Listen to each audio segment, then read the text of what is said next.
안녕하세요. 여러분들의 결혼 생활은 안녕하신가요? 결혼만 하면 행복하게 알콩달콩 살 것만 같았던 생각에 부풀어 결혼을 했어요. 남편과 대학교 캠퍼스 커플로 만나 오랜 연애를 하다 결혼을 했어요.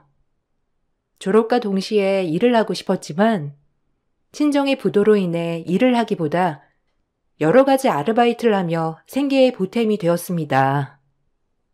그런 저를 남편은 살뜰히 보살펴 주었고요. 그때 친정 부모님이 너무나도 힘들어 하셨기 때문에 딸로서 어찌할 도리가 없었어요. 그저 여러 개의 아르바이트를 뛰면서 부모님께 조금이라도 도움을 주는 것밖엔 없었죠. 낮엔 애들과의, 저녁엔 호프집, 편의점, 안 해본 거 없이 모든 일을 했습니다. 어느 정도 살림살이가 나아졌을 때 남편은 저에게 프로포즈를 하더라고요. 참 염치없게도 그때 당시 동아줄 같은 기분이 들었어요. 남편에게 고마운 마음도 들었지만 이대로 승낙해도 되나 싶은 마음도 들더라고요. 그렇게 갈팡질팡하던 마음이 지속되었죠. 결혼하자. 내가 정말 잘해줄게. 너 이렇게 힘들게 일하는 거 진짜 못 보겠다. 내 옆에 와서 편히 살아, 어? 내가 어떻게 염치없게 시집을 가. 그리고 너희 부모님이 좋아하시겠어?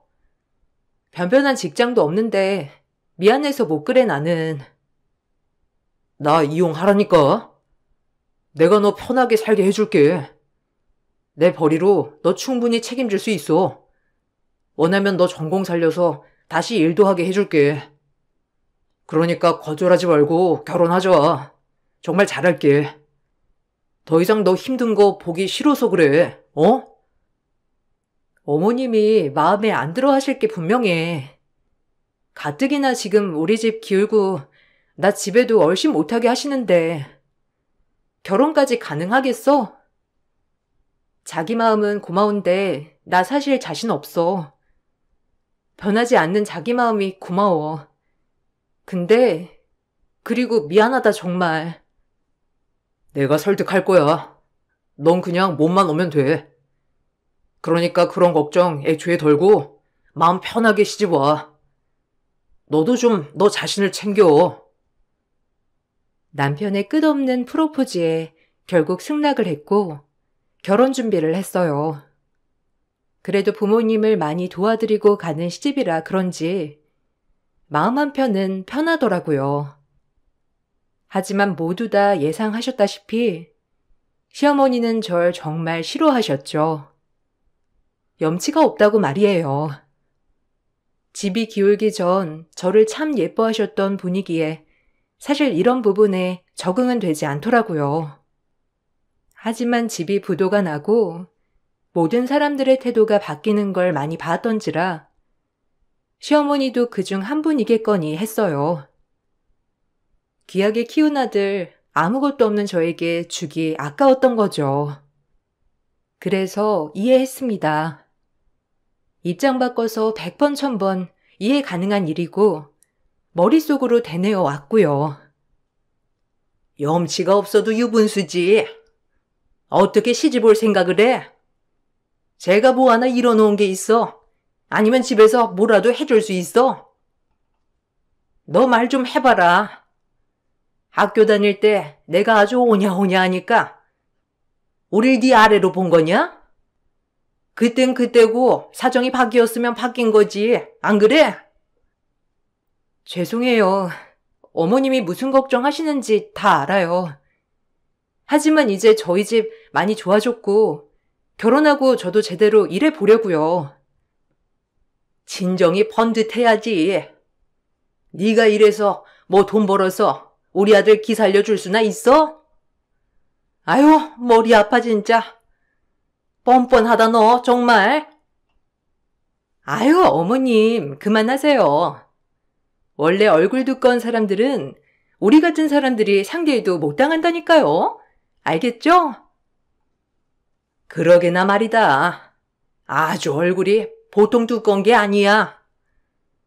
네가 우리 집 들락날락 할 때 내가 알아봤어야 하는데. 에휴.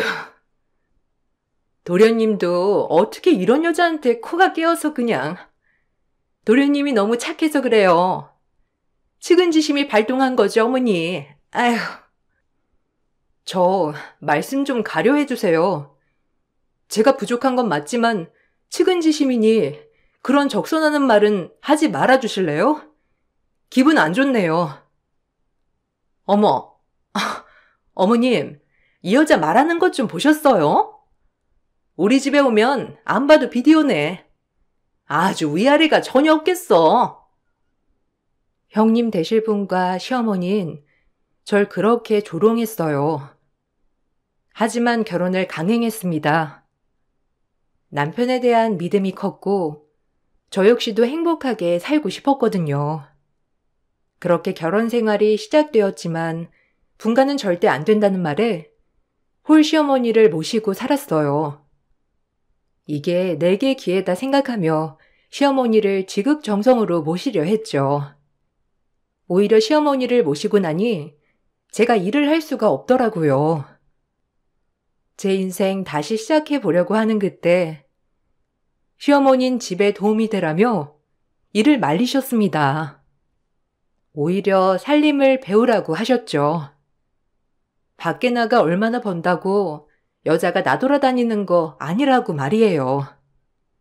그러면서 저를 본인의 수족 부리듯 부리셨어요. 오늘 백화점 가서 내 가방이나 픽업해와라. 나 오늘 약속이 있어서 나가봐야 하거든. 그리고 중간에 그 초밥집 알지? 거기 초밥집 가서 초밥도 픽업해오고. 요새 초밥이 그렇게 먹고 싶더라. 너 어차피 시간 남아 돌자니 안 그래? 가지고 오렴. 가방이랑 초밥이요? 아, 저 오늘 면접 보려고 했거든요. 내일 혹시 사다 드려도 될까요? 가방도 내일 픽업 가능할 것 같은데. 네가 벌면 얼마나 번다고 그래?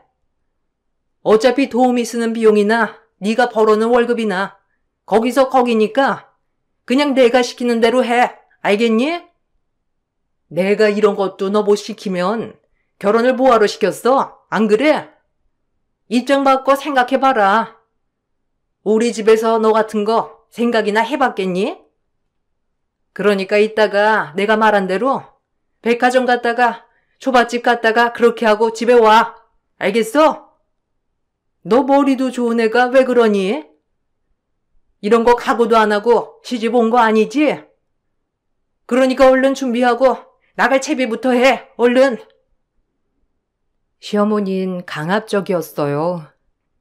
제가 뭐라고 대답하기도 전에 무조건 결론부터 지어버리는 사람이었죠. 전 그렇게 결혼하고 전공을 살려 일을 한다는 꿈도 무시당한 채 시집살이에 젖어들었어요. 다행히도 남편이 퇴근 후 집에 오면 항상 제 노고를 많이 알아주어서 그나마 남편이랑 불안은 없었습니다. 그래도 남편이 있으니 살만하다고 생각하고 마음이 따뜻해졌으니까요. 남편 하나는 정말 진국으로 만났다고 생각했어요. 그 정도로 남편은 언제 어디서나 제 편이었답니다. 행복하게도 말이죠. 미안해. 오늘도 힘들었지? 아무래도 엄마가 아직도 마음이 덜 풀어지셔서 그래. 내가 기회 봐서 너 취직자리 알아볼게. 너도 일해야지. 언제까지 집에만 있을 수도 없고 도우미 아주머니는 금방 구해지니까 너무 걱정 마. 알겠지? 기분 풀어. 고마워. 어머님이 얼마나 속상하시면 그러겠어. 그래도 가끔은 섭섭한 마음이 크긴 해. 우리 친정 망하기 전까진 굉장히 잘해주셨잖아. 근데 갑자기 이렇게 날 대하니까 좀 당황스럽기도 하고, 내가 해온 게 없으니 할 말 없는 건 사실이고. 그런 거 생각하지 마. 좋아서 결혼한 건데 누가 뭘 해오는 게 뭐가 중요해? 안 그래? 그러니까 힘들면 나한테 기대해. 알겠지? 학교 다닐 때 남편의 여자친구라는 이유로 절 참 예뻐해 주셨던 분이었는데 친정이 망하자마자 이렇게 저를 대한다는 것이 저를 괴롭게 하더라고요. 그래도 참았습니다. 참을 수 있었던 이유는 그나마 그동안에 잘해주셨던 것들이 많았기 때문에 참을 수 있었어요. 한참을 그렇게 시집살이만 하고 살았어요. 어머님을 이해하려고 했지만 제가 이해하면 할수록 어머님은 절 더 막대하더라고요. 그런 날들이 지속되자 저 역시도 참자 참자 해서 이젠 더 이상 참지 말자로 바뀌더라고요. 저도 점점 독해지는 것이었죠. 너희 친정 소식은 좀 어떠니? 요새 뭐 일은 하시는 거야? 빚은 다 갚으셨고? 어떻게 그렇게 멀쩡하던 회사가 망해? 네, 요즘은 많이 회복하셨어요. 그리고 지금 다시 회사 복구하는 과정이 있고요. 신경 써주셔서 감사합니다. 신경은 무슨? 우리 아들한테 혹시라도 손 벌릴까봐 그렇지. 절대 안 되는 거 알지? 하긴 너네 친정 부모님도 염치가 있으면 그렇게 못하겠지. 그동안 딸내미 등골 빼먹은 게 얼만데 안 그러냐? 너 행여라도 이제 돈 갖다 바칠 생각 마라. 알겠어? 뭐라고요? 어머님, 말씀이 지나치시네요. 등골이라뇨. 그동안 저에게 베풀어 주신 은혜, 제가 그때 갚은 거예요. 그런데 어떻게 그렇게 말씀하실 수 있으세요? 부모가 어려워지면 자식이 돕는 게 마땅한 거지. 그럼 어머님 어려울 때 이이가 모른 척하길 바라시는 거네요? 어머님 말씀이라면? 안 그래요? 저도 참기만 하는 사람 아니니까 말 조심 좀 해주세요. 뭐라고? 아주 너 그동안 어떻게 참았냐? 이렇게 말대꾸 하고 싶어서? 아주 이게 눈에 뵈는 게 없네 이제는. 제가 이렇게 말씀을 드리자 어머님은 금세 형님에게 전화를 해서 대놓고 들으란 식으로 욕을 하시더라고요. 형님도 어머님과 비슷한 부류의 사람이었기 때문에 어머님이 제 험담을 하실 때면 신나서 같이 험담을 하시곤 했어요. 참 속상했어요. 남편 말곤 이 집에 의지할 사람이라곤 아무도 없었거든요. 그저 제 허물만 캐내는 사람들이었어요. 다 들리시기에 스피커폰으로 한참을 제 욕을 하시고 분이 풀리셨는지 다시 아무렇지 않은 척하는 시어머니를 바라볼 때면 복잡한 감정들이 들더라고요. 뭐라는 줄 아냐 오늘은? 아주지 잘난 맛에 산다니까. 개불 가진 것도 없는 게 글쎄 나보고 말 조심하란다. 미친 거 아니니? 어머머머머, 어머님 그런 걸 듣고만 계셨어요? 초장에 잡아야 해요. 그런 것들은. 어디 어머님한테 함부로 주제도 모르고.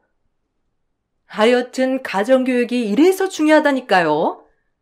어머님도 참지만 마시고 아주 혼쭐을 내주시지 그러셨어요. 어머님은 착해서 탈이야 정말. 누가 아니래니. 아주 날 잡아먹을 것처럼 그러는데 내가 어떻게 상대를 한다니. 정말 며느리 복이 이렇게 없어서야 원. 제가 있으니까 어머님 너무 걱정 마세요. 제가 다음번에 가서 동석이를 팍 죽여놓을 테니까 걱정 마시고요. 그래, 너밖에 없다. 아주 저것은 끌러먹었어. 집도 망해 말도 안 들어 처먹어. 아주 내가 제명에 못 산다니까 저것 때문에. 그렇게 둘이 절친이 되어 저를 욕하기 일쑤였죠. 그리고 전 이대로 있으면 안 되겠다 싶어 시집 준비에 박차를 가했습니다.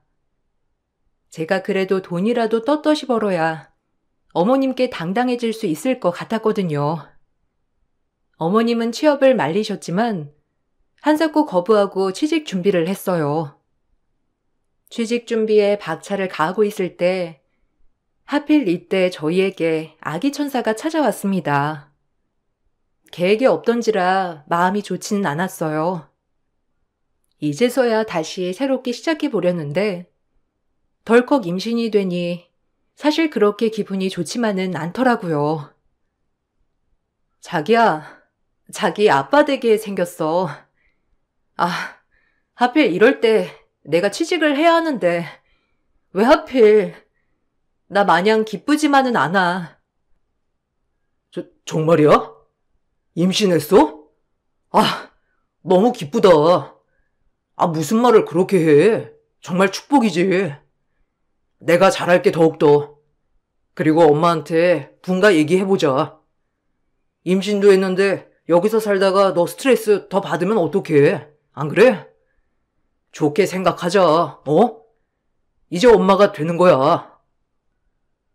무한긍정으로 말해주는 남편의 말에 기분이 한결 나아졌지만 또 한 번 내 꿈에 고꾸라졌다는 느낌을 저버릴 수 없었죠. 저희가 임신을 했다고 하자 시어머니도 썩 좋아하는 얼굴은 아니더라고요. 남편이 아이 아빠가 되자 분가를 하겠다고 선언했거든요.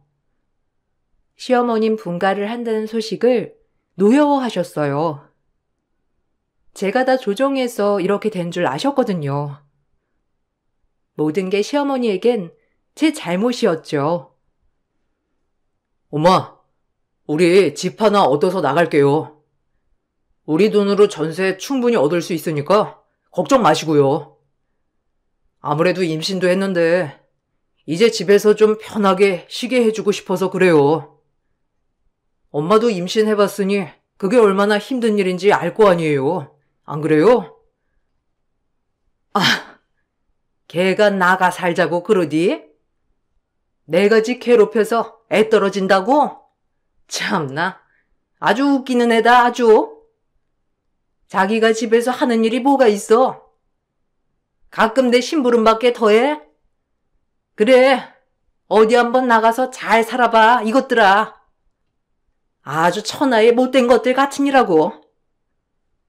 아, 엄마가 그렇게 말하면 제가 마음이 안 편하잖아요. 그냥 좋게 허락해 주세요. 어차피 얼마 안 살고 나갈 계획이기도 하고.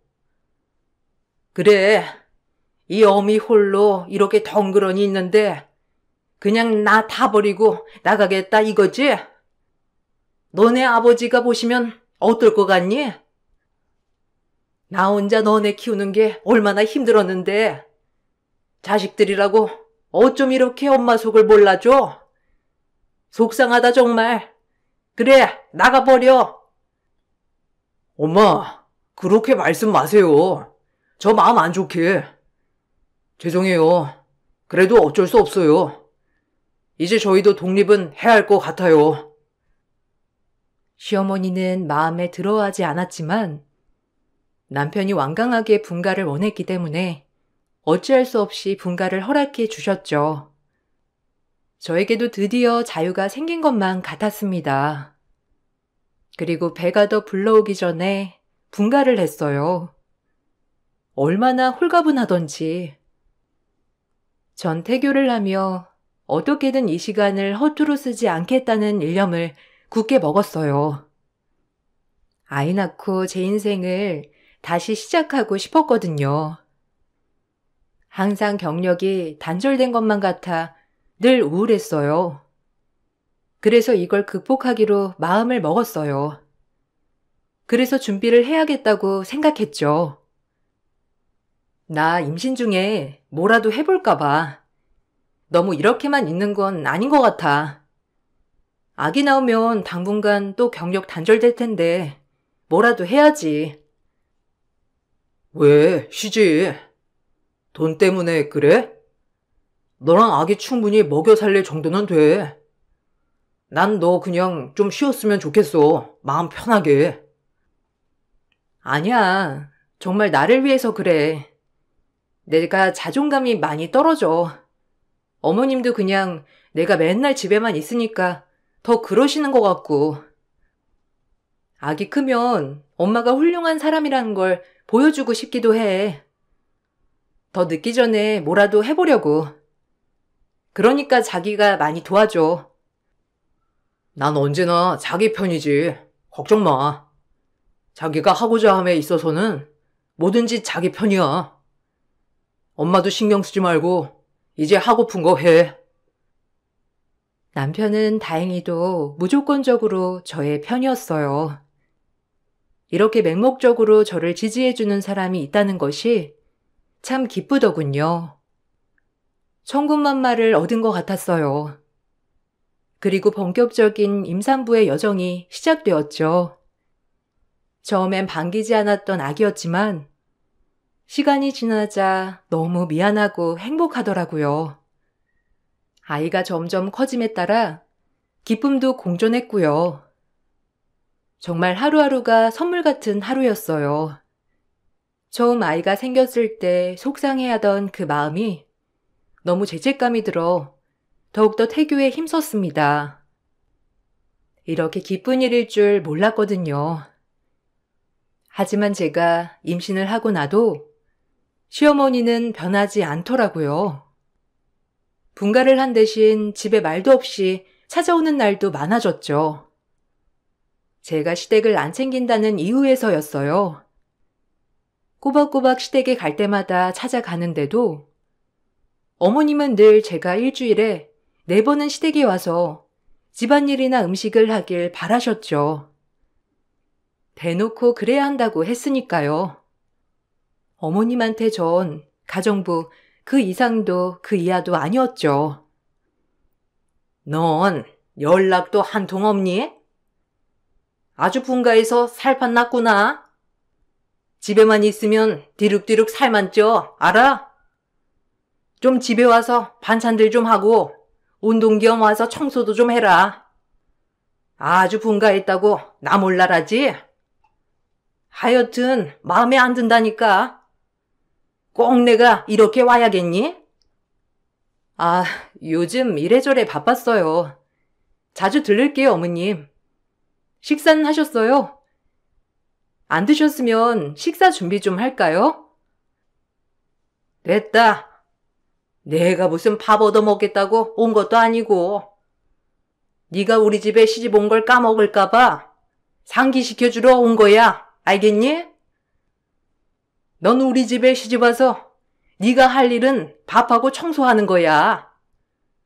그거를 해야 내가 퉁이라도 친 거 같지? 안 그래? 네가 하는 게 뭐가 있어? 내 아들이 벌어다 주는 돈으로 호의호식이나 할 줄 알지? 그러니까 무조건 넌 와서 나한테 봉사해. 알겠니? 이렇게 종종 오셔서 제가 어머님네 자주 가서 음식과 청소를 해야 한다고 귀에 못이 박히도록 설명을 하셨어요. 배가 점점 불러오는데 저에게 몸 한번 괜찮냐는 말 없이 말이죠. 속상하더라고요. 이렇게도 대접받지 못할 수가 있나 싶었거든요. 그때부터 점점 제 마음속에 어머님에 대한 원망이 자리 잡았어요. 혹시라도 아기를 낳아도 어머님은 별반 달라지지 않을 것 같았거든요. 그저 전 이 집안의 식모, 그 이상도 그 이하도 아니니깐요. 속이 상한과 동시에 이를 악물었어요. 내가 보란 듯이 잘 될 거다 했죠. 그러던 어느 날이었어요. 시댁 행사가 있어서 다 같이 집에 모이는 날이 되었어요. 제 배는 이미 만삭이었죠. 형님네 아이와는 약 1년 정도 차이가 났기 때문에 형님네는 벌써 아이를 낳아 조카가 돌을 앞두고 있을 때였어요. 역시나 시어머니는 큰 손주를 하염없이 예뻐하며 물고 빨고 하시더라고요. 뭐 첫 손주니 얼마나 예쁠까 하는 마음도 있었지만 그날도 역시나 전 쉴 새 없이 일을 했어요. 형님은 손 하나 까딱하지 않고 저만 시키더라고요. 오히려 그런 모습에 더더욱 실망감만 앞섰습니다. 같은 며느리인데도 대놓고 그렇게 차별을 하셨으니까요. 그때도 오늘만 참자, 오늘만 참자 하는 마음으로 참아냈어요. 정말 참기 힘들었지만 말이에요. 예, 전 좀 더 붙여라. 우리 큰애가 잘 먹네. 아주 애 키우는 게 힘들지? 아유, 내가 도움도 못 줘서 어떡한다니. 아니요. 뭐 도우미 아주머니도 종종 오시고 하니까 괜찮아요. 그나저나 동서, 이거 간이 왜 이래? 너무 짜다. 나 아기 낳고 모유 수유하느라 짠 거 안 먹는 거 몰라? 내가 이런 걸 꼭 말로 해야 해? 아유, 하나하나 말을 해줘야 안다니까. 어머, 그러네. 예, 넌 큰애 먹을 거 좀 잘 챙기지 이게 뭐야? 너도 곧 애를 낳을 건데 그렇게 센스가 없어? 아, 짜다고요? 제 입엔 하나도 안 짜던데. 그럼 이쪽 간 안 되어 있는 거 있으니까 이걸로 좀 드세요. 짠 거 드시지 마시고요. 뭐야? 뭐 알아서 안 짠 거 골라 먹으라는 거야? 아, 센스 있게 그냥 알아서 딱딱 간을 했어야지. 도대체 집에서 뭐 하는 거야? 저도 바빠요. 아님 형님이 좀 하시던가요.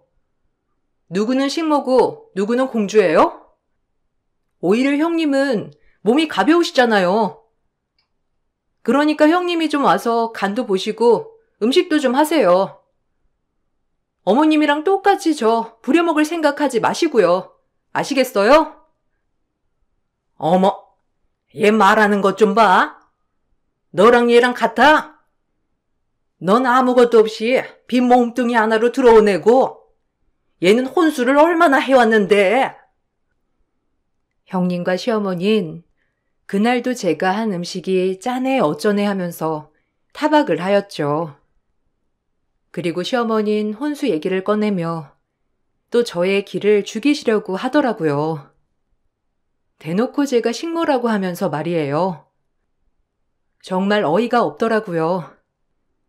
그러던 중 시어머니가 저를 물건 취급하며 말을 한 것이 순간적으로 욱하면서 화나게 하더라고요. 원래도 말씀을 가려 하시는 분이 아니었지만 그날은 좀 선을 넘더라고요. 이제 시터 이모 구해야 하는데 아휴, 믿을 사람이 있어야죠. 아무래도 애가 돌쟁이다 보니까 손이 많이 가서 쉽게 오겠다는 사람도 없고 곤란해 죽겠어요. 뭐 믿고 맡길 데가 있어야 딱하니 시터 구하는데 친구네는 여러 번 바꾸더라고요. 어머, 돈 주고 왜 쓰냐? 놀고 먹는 얘 갖다 써. 얘 아직 애도 안 낳았는데 경험해보고 좋지 뭐. 우리 때는 만삭 때도 일 다녔는데 우리 집 공식 식모 있잖니. 아무것도 안 해오고 빈 몸뚱이로 왔으면 이런저런 일 가리지 않고 하는 거야. 안 그러니? 네가 가서 도와줘라. 뭐라고요? 공식 식모? 아, 어머님, 머리가 어떻게 제정신이 아닌 거 아니에요? 돌았네. 단단히 돌았어 아주 이 집구석. 뭐야? 이게 어디서 말을 함부로 해? 말이야 막말로. 네가 가서 도와줄 수도 있지, 안 그래? 넌 몸으로 때워야 한다고 했지? 시어머니는 그 말을 하면서 제 옆구리를 젓가락으로 쿡쿡 찌르며 저를 갖다 붙이더라고요. 순간 남편과 제 표정은 싸하게 굳어갔어요. 그리고 전 기본조차도 보장받지 못하는 느낌이었고 정말 절 존중해 주신다는 느낌이 아예 없더라고요. 화가 났죠. 정말 그날은 저의 모든 게 부정당한 것만 같더라고요. 도대체 내가 뭘 그렇게 잘못을 해서 저러는지 이해도 안 가고 내가 왜 식모 취급을 받아야 하는지도 너무 서러웠어요.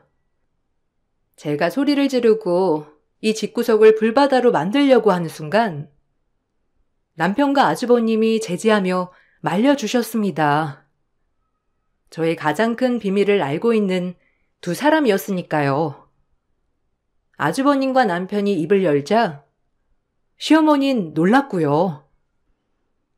엄마는 무슨 말을 그렇게 해요? 만삭의 일을 어떻게 하라고? 그리고 형수님네 아이는 알아서 봐야죠. 저 절대로 일 못 시키니까 엄마도 그렇게 말씀하지 마세요. 어디서 돌쟁이 애를 보라고? 못 들은 걸로 할 테니까 말조심 좀 해줘요.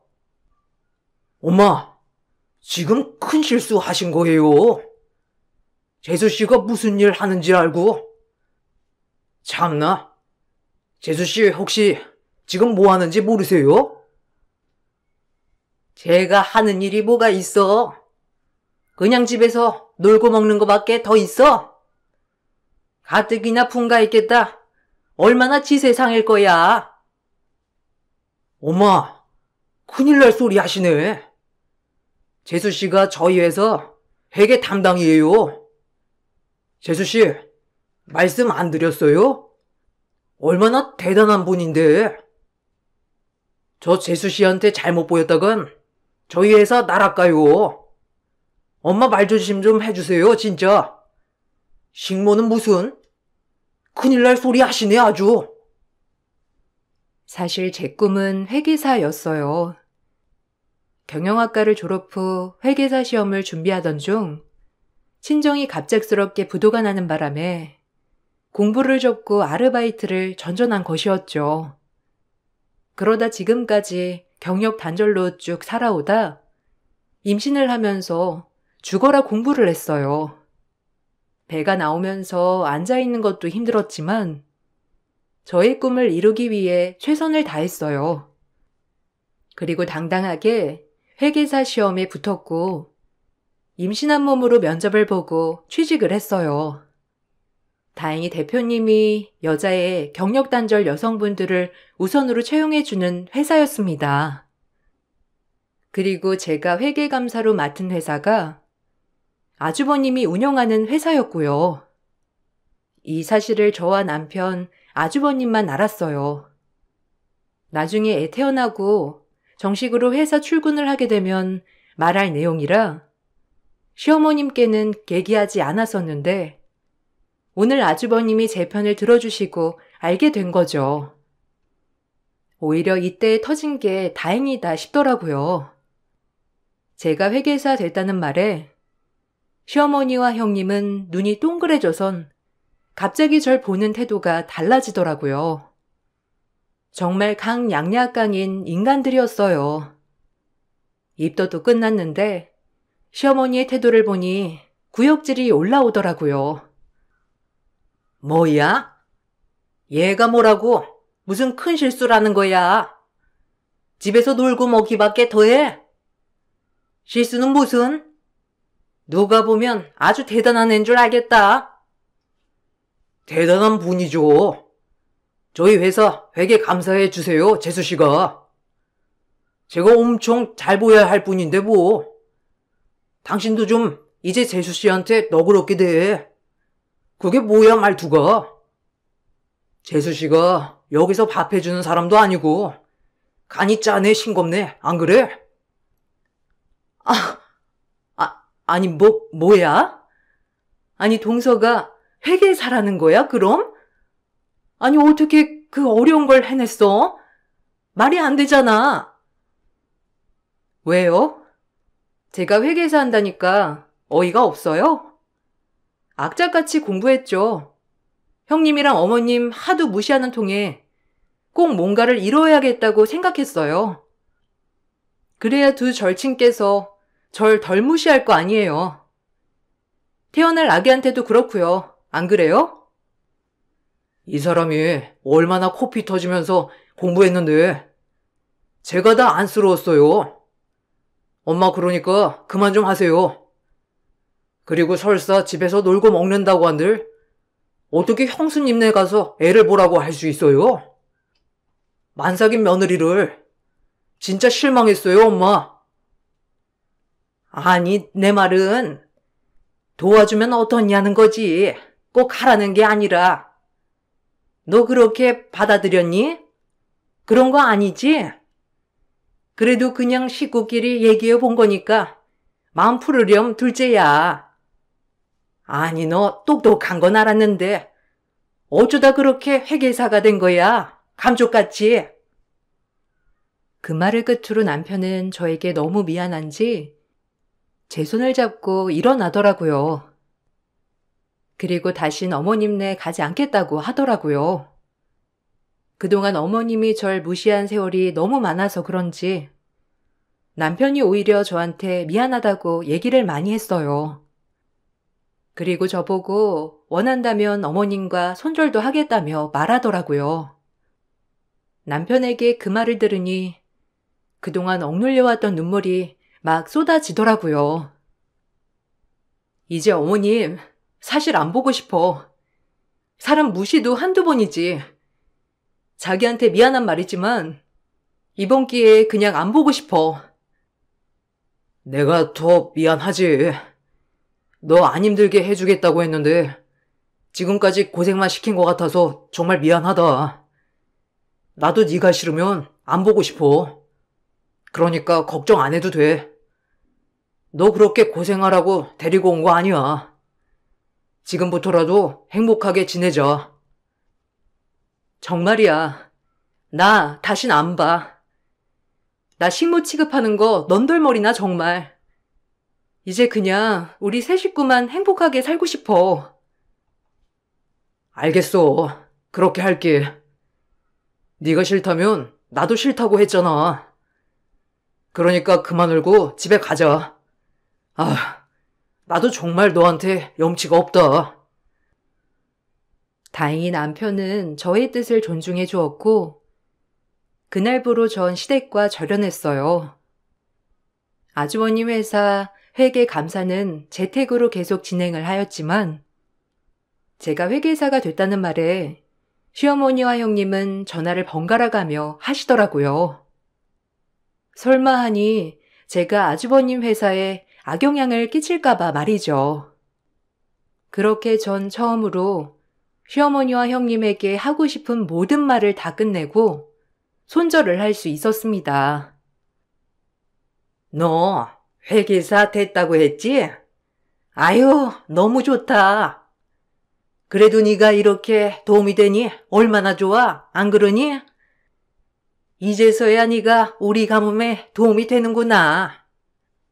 우리 아들 등골만 빼먹으면 어쩌나 했더니. 그래도 이제 내가 한숨 놓았어. 네? 등골이요? 웃기네요, 아주. 여태껏 어머니네 노역살이 한 게 얼만데 등골이라니. 만삭인 몸으로도 저 일 시키려고 한 거 아니에요? 이랑 상의했어요. 다신 어머님네 안 보기로. 어차피 그렇게 아끼는 큰아들 큰며느리 있으니 행복하게 사세요. 저희한테 이제 아무것도 바라지 마시고요. 이게 마지막 며느리로서 전화하는 거예요. 다신 연락 마세요. 아기 볼 생각도 마시고요. 뭐야? 너 지금 회계사 됐다고 뻐기는 거냐? 지금 네가 우리 아들이랑 나랑 절연시키려고 해? 니까지 깨? 네, 그러려고요. 절연시키려고요. 어디 한번 그러니까 외롭게 살아보셔요. 매번 말뿐인 형님이랑 잘 지내보시고요. 아마 그 우정 영원할진 모르겠지만 두 인성들이 그지 개차반인데 오래 가겠어요? 잘 살아보셔요. 늙어도 절대 안 찾아갈 거니까. 이 말을 끝으로 전화를 받지 않았고 절연을 했어요. 집에도 찾아오시고 했지만 문은 당연히 안 열어드렸고요. 남편도 마음을 단단히 먹은 모양인지 아예 차단을 하더라고요.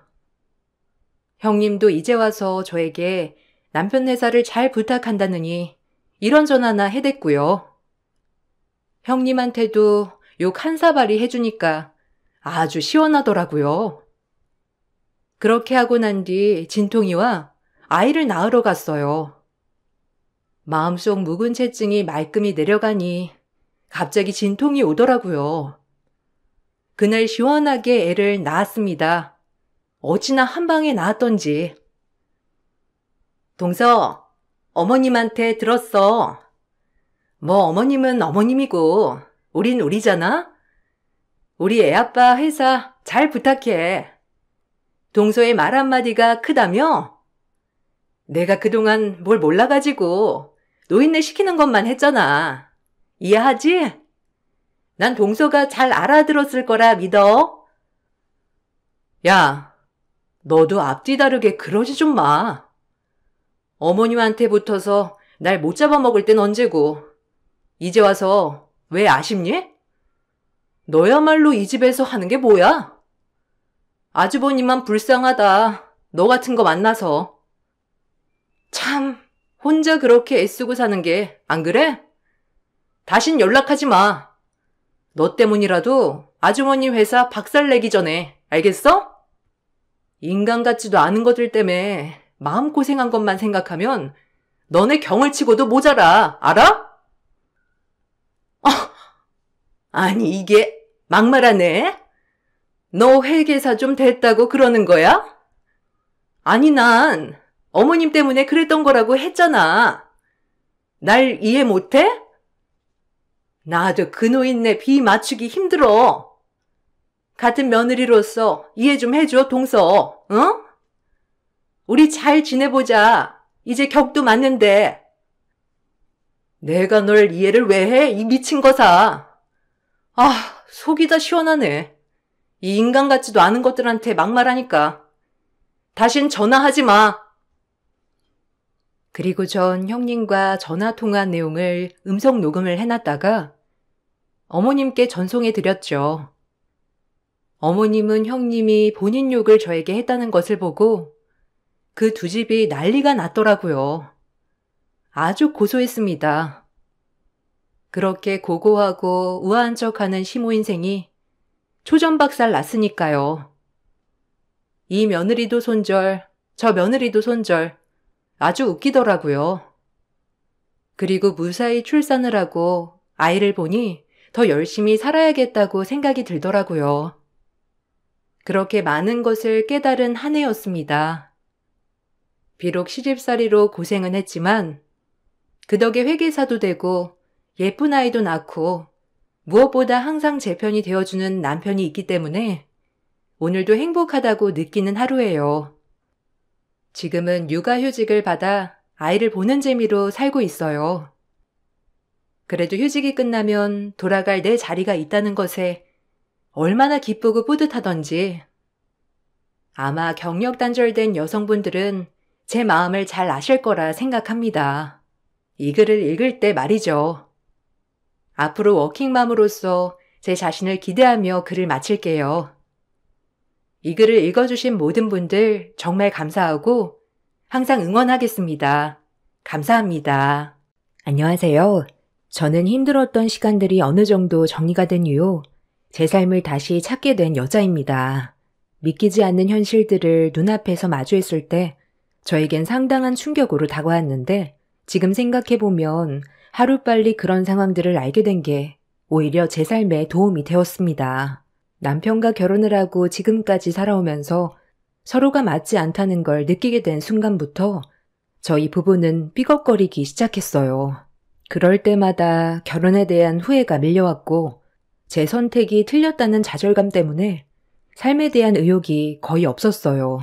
서로 가지고 있는 생각 자체가 너무 달랐던 터라 자주 목소리를 높이게 됐는데 제가 남편을 이해해주지 못한다는 게 결정적으로 싸우게 된 이유였습니다.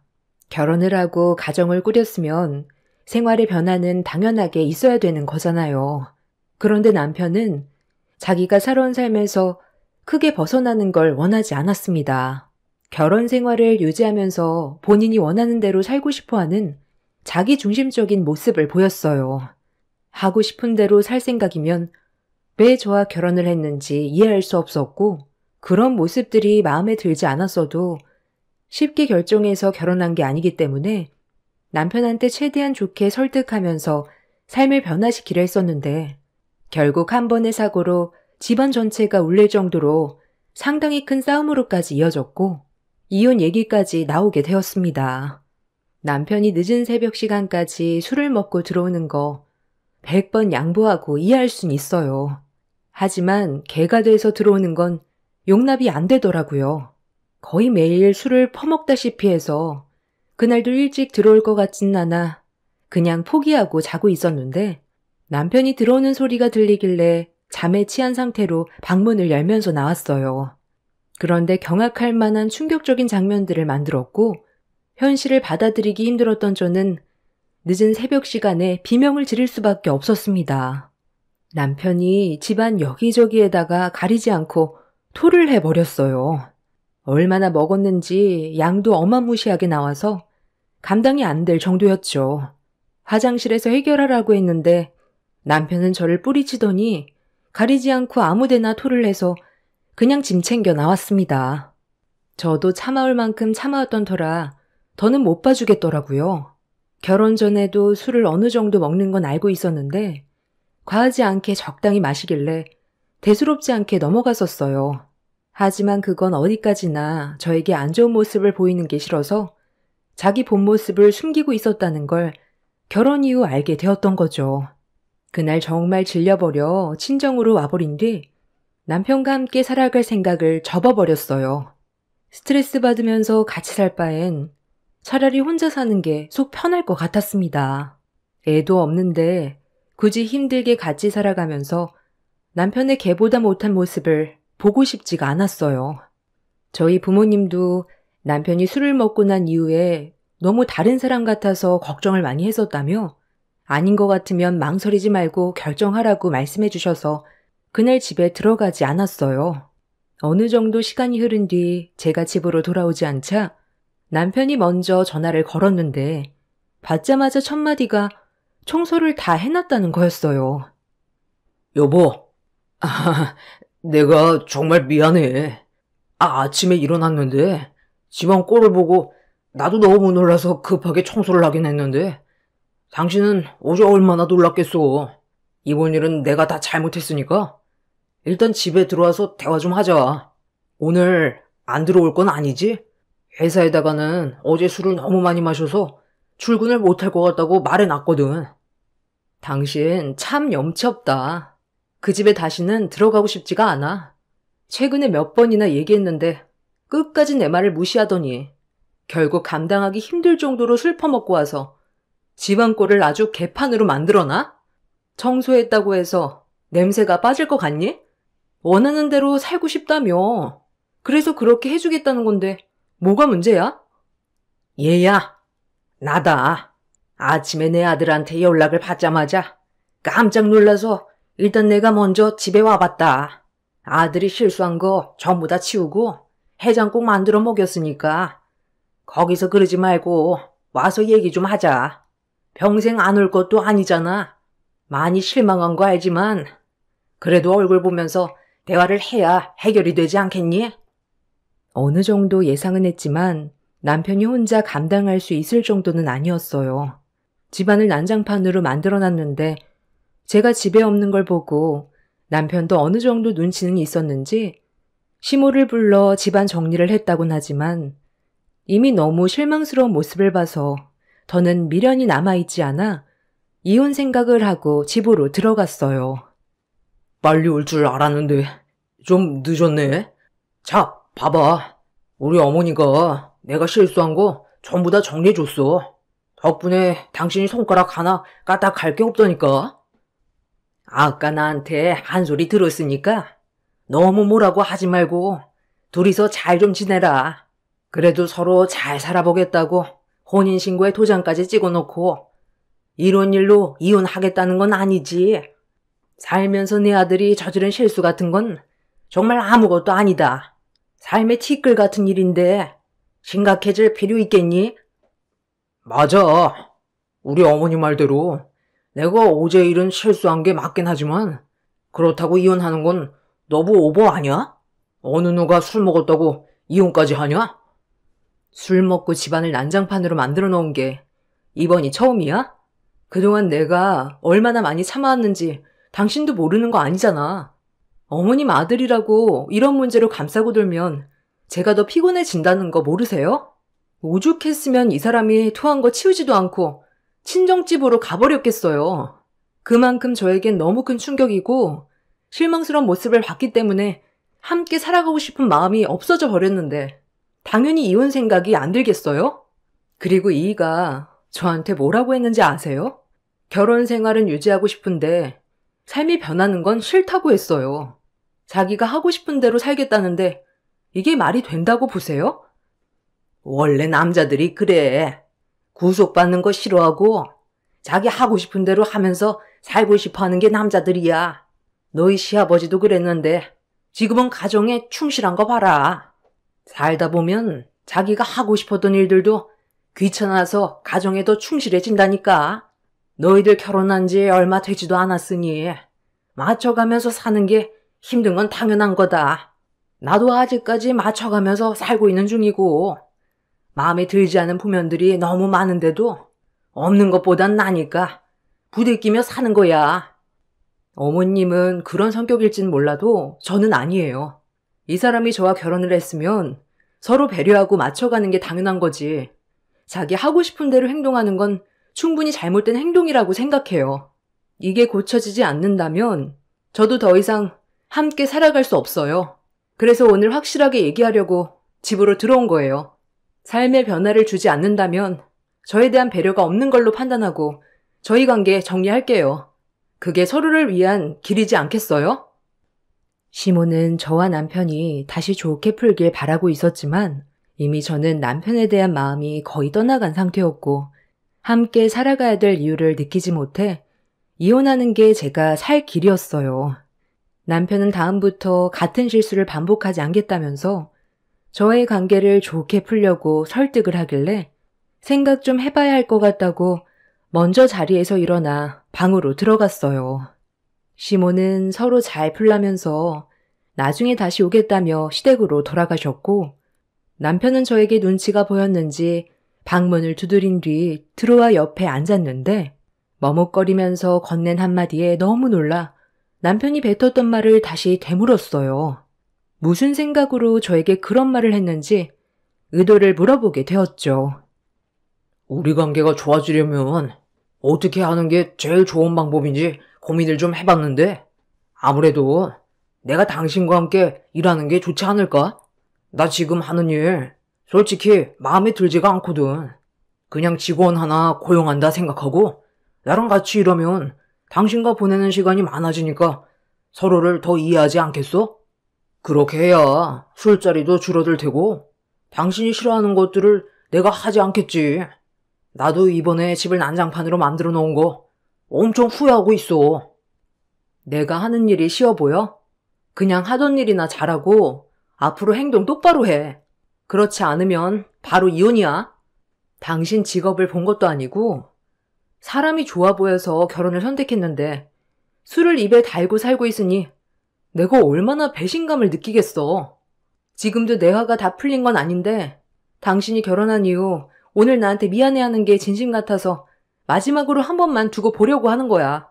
내가 술을 먹는 거에 대해 뭐라고 하는 거야? 자기 몸 하나 간수하지 못할 정도까지 먹는 모습을 보고 싶지 않다는 거야. 당신 한 일 다 하면서 가정에도 충실하면 내가 뭐라고 그러겠어? 하는 행동이 결혼 전이나 후나 똑같으니까 내가 화를 내는 거라고. 마지막으로 경고하는데 다음에도 또 이런 식이면 그땐 조금도 망설이지 않고 이혼 결정할 거니 그런 줄 알아. 정말 다음부터는 조절해서 먹을 테니까 걱정 안 해도 돼. 그런데 나 지금 다니는 회사 꼭 다녀야 되는 거지? 당신 식당에서 같이 일을 할 수는 없는 거야? 당신이랑 같이 일하는 거 불편해. 그리고 식당 일 해본 적도 없으면서 갑자기 뜬금없이 왜 같이 일을 하자는 거야? 다니고 있는 회사나 잘 다녀. 알겠어? 남편을 믿고 싶지 않았지만 마지막으로 기회를 주기로 결정을 내렸어요. 쉽게 결혼한 것도 아니고 변하겠다며 자기 잘못에 대해 충분히 인정을 하고 있어서 일단 두고 보기로 했던 거였죠. 이혼이야 언제든지 할 수 있고 남편과 함께 있던 좋은 기억들도 있었기에 두고 보기로 했는데 다니던 회사를 그만두겠다는 말을 했을 땐 또 다른 충격을 안겨주었지만 제가 함께 일하는 걸 강하게 거부를 하자 더는 얘기하지 않았습니다. 그날 이후 남편과 좋은 관계는 아니었지만 저에 대한 배려를 해주고 술자리도 현저히 낮아져서 어느 정도 노력을 해주는 줄 알았는데 어느 날부터인가 남편의 행동들이 눈에 거슬리기 시작했어요. 그렇게 다니기 싫어하던 회사를 콧노래까지 부르면서 즐겁게 다니던 남편이 꾸미는 거에도 상당히 신경을 쓰고 있었어요.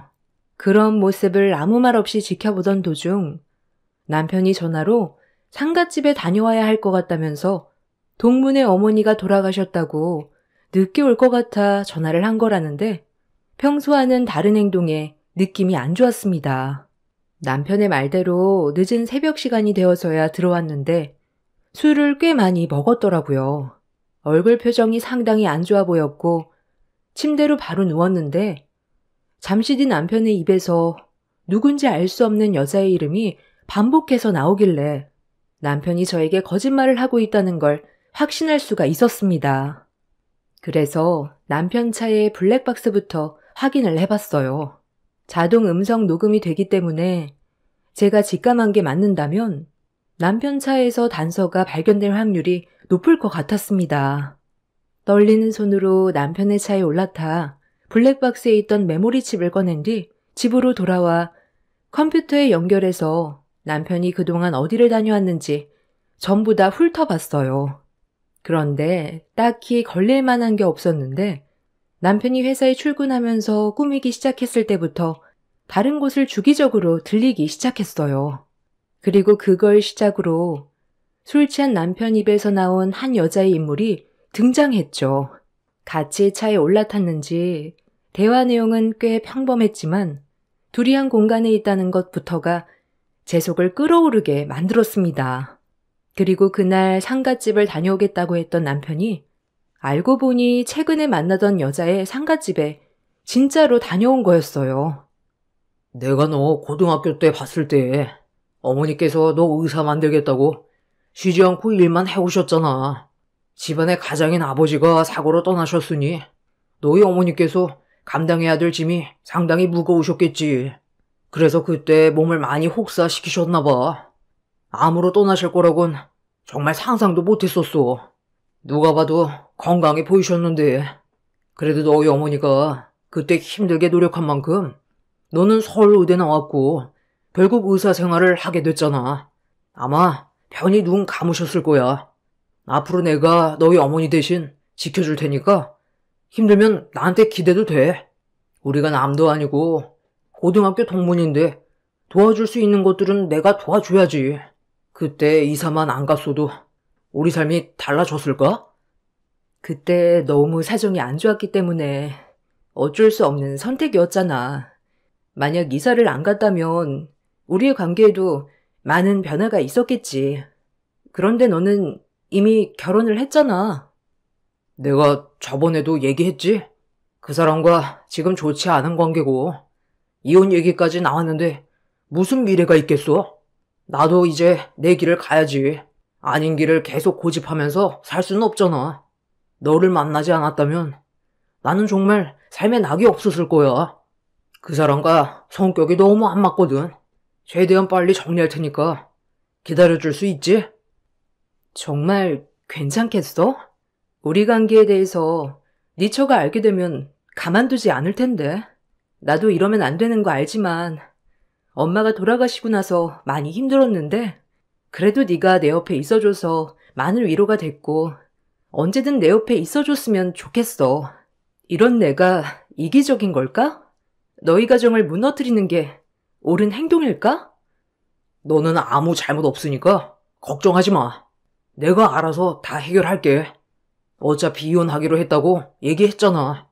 그 사람과는 이미 끝난 관계야. 마지막 영상 속에 담긴 음성 녹음은 저에게 엄청난 충격을 안겨주었습니다. 서울의대를 나온 고등학교 동문이라는 여자가 뭐가 부족해서 남편과 부적절한 관계를 만들어가는지 이해할 수가 없었어요. 컴퓨터 앞에 앉아 남편의 이중적인 모습을 모두 보게 된 저는 온몸에 소름이 돋았고 천천히 몸을 일으켜 안방문을 열고 들어갔어요. 세상 모르고 자고 있는 남편이 자기 잘못을 뉘우치고 있는 줄 알았는데 이미 저와 이혼을 결심하고 다른 살 길을 만들어가고 있는 중이라는 걸 알게 됐을 땐 분노가 머리 꼭대기까지 치밀어 올랐습니다. 자고 있는 남편이 너무 꼴보기 싫어 양동이에 물을 한가득 담아 그대로 남편의 얼굴에 사정없이 부어버렸어요. 찬물을 뒤집어 쓴 남편은 화들짝 놀라더니 잠이 덜 깬 상태로 소리치며 화를 표출했습니다.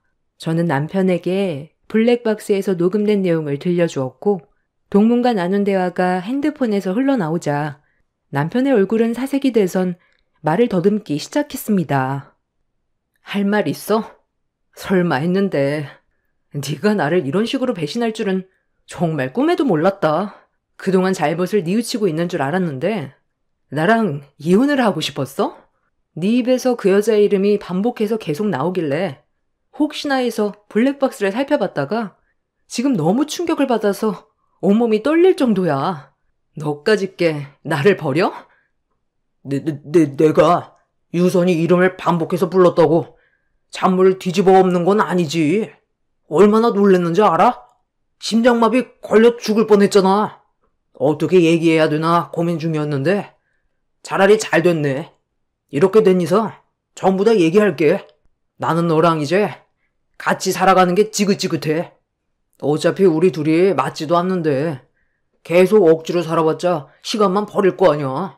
걔는 내 모든 걸 이해해주고 맞춰준다고. 하지만 너는 날 항상 무시하고 남편으로서 존중해주지 않잖아. 이런 삶이 너무 숨막혀서 그만하고 싶었어. 걔를 만날 때마다 너랑 비교되고 너랑 하는 모든 시간들이 너무 아깝게 느껴지더라. 그래서 조만간 이혼하자고 얘기하려 했는데 이왕 이렇게 된 거 도장부터 찍으면 되겠네. 자, 내가 서류까지 미리 싹 다 준비해놨어. 도장만 찍으면 되고 내일 서류 접수하면 우리는 남이 되는 거야. 내 인생이 바뀌는데 위자료 그딴 거 아깝지도 않다. 그리고 나 재혼식 가는 거 아니야? 너랑 이혼한 뒤 혼인신고는 나중에 다시 해야겠지만 우리 재혼식 먼저 하기로 했어. 걔는 지금 어머니가 돌아가셔서 많이 힘든 상태야. 내가 평생 옆에서 있어주기로 결정을 내렸어.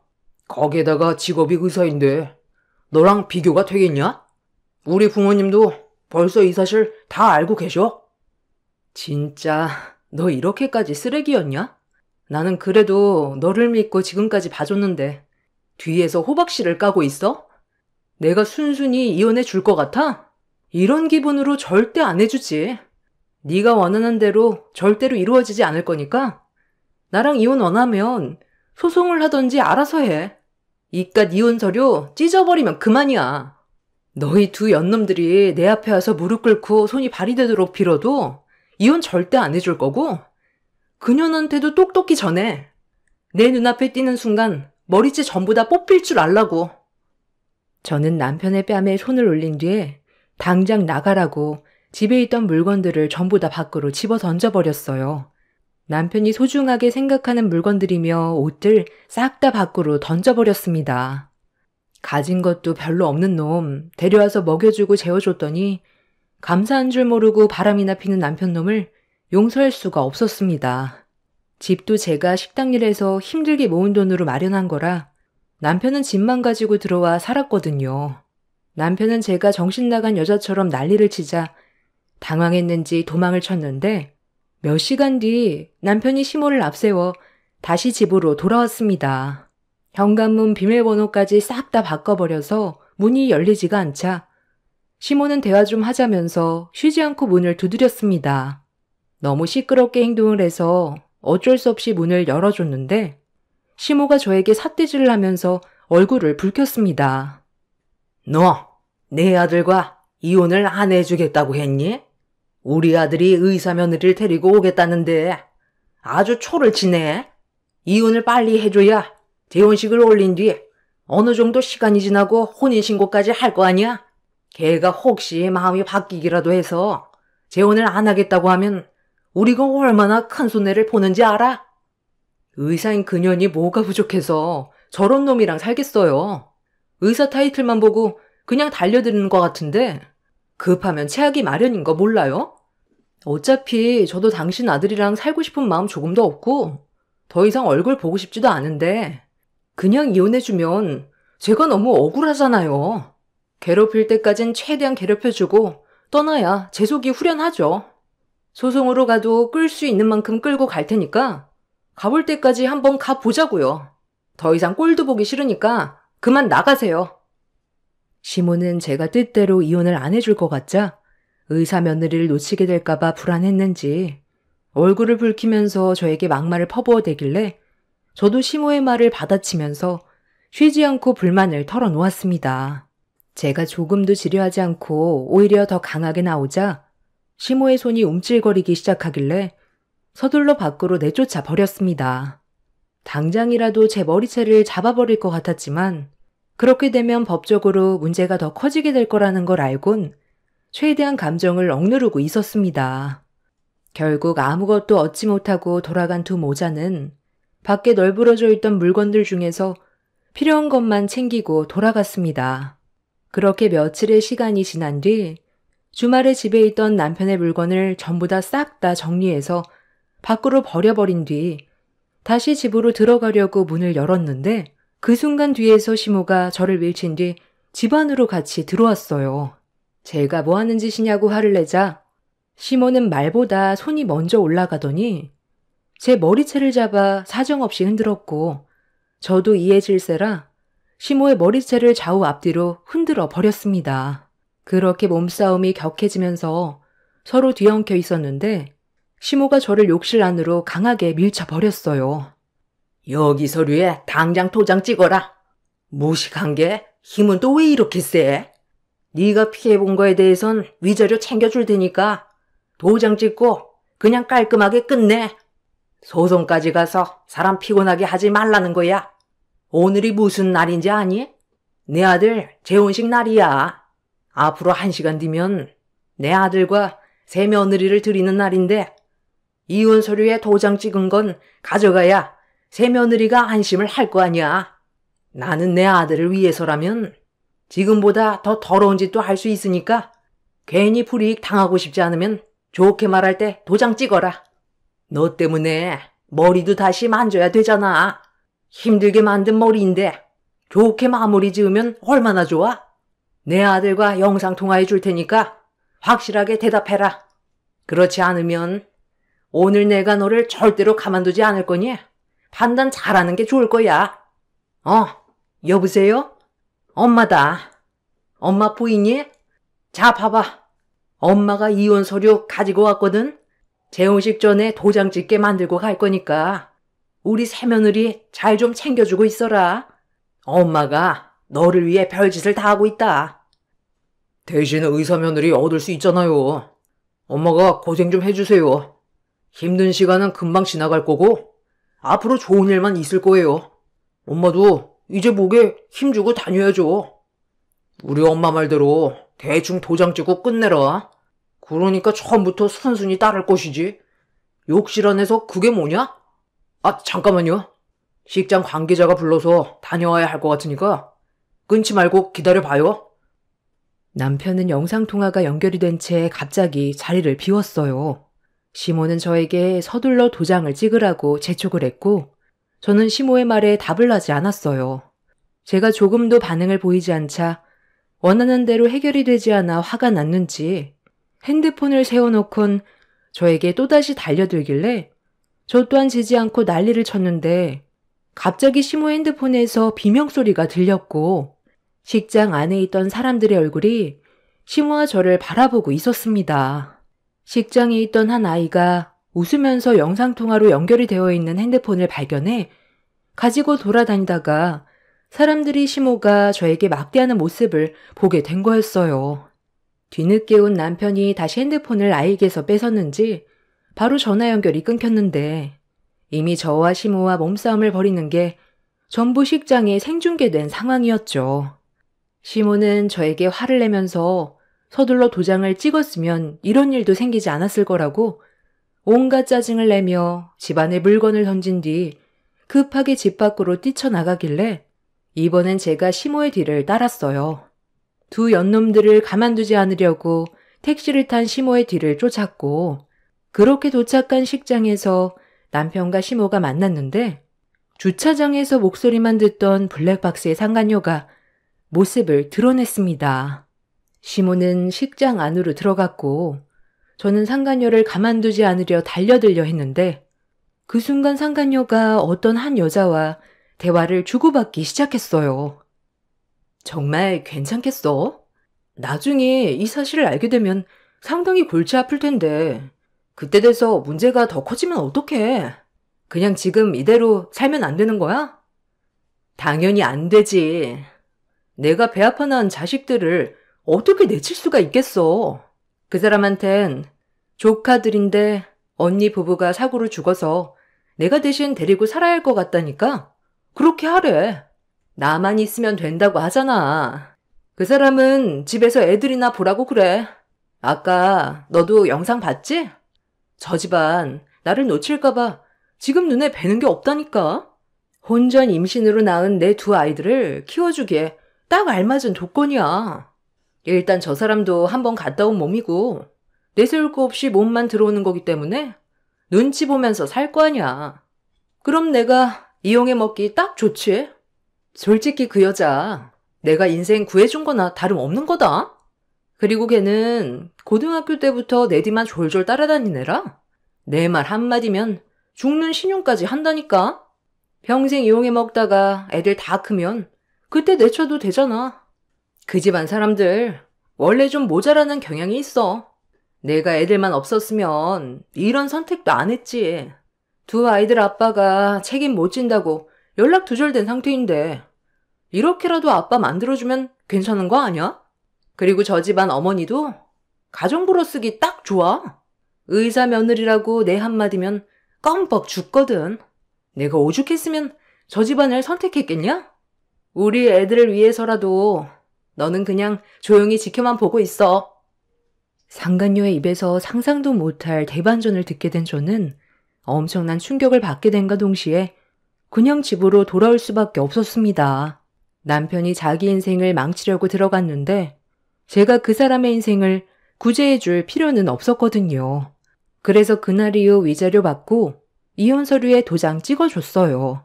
시모는 의사 며느리의 이미지에 손상이 가면 안 된다고 상간녀의 위자료까지 대신 내주었고 어차피 본인들이 알아서 인생을 망치려고 들어가겠다는데 제가 그 길을 막아주고 싶지가 않았습니다.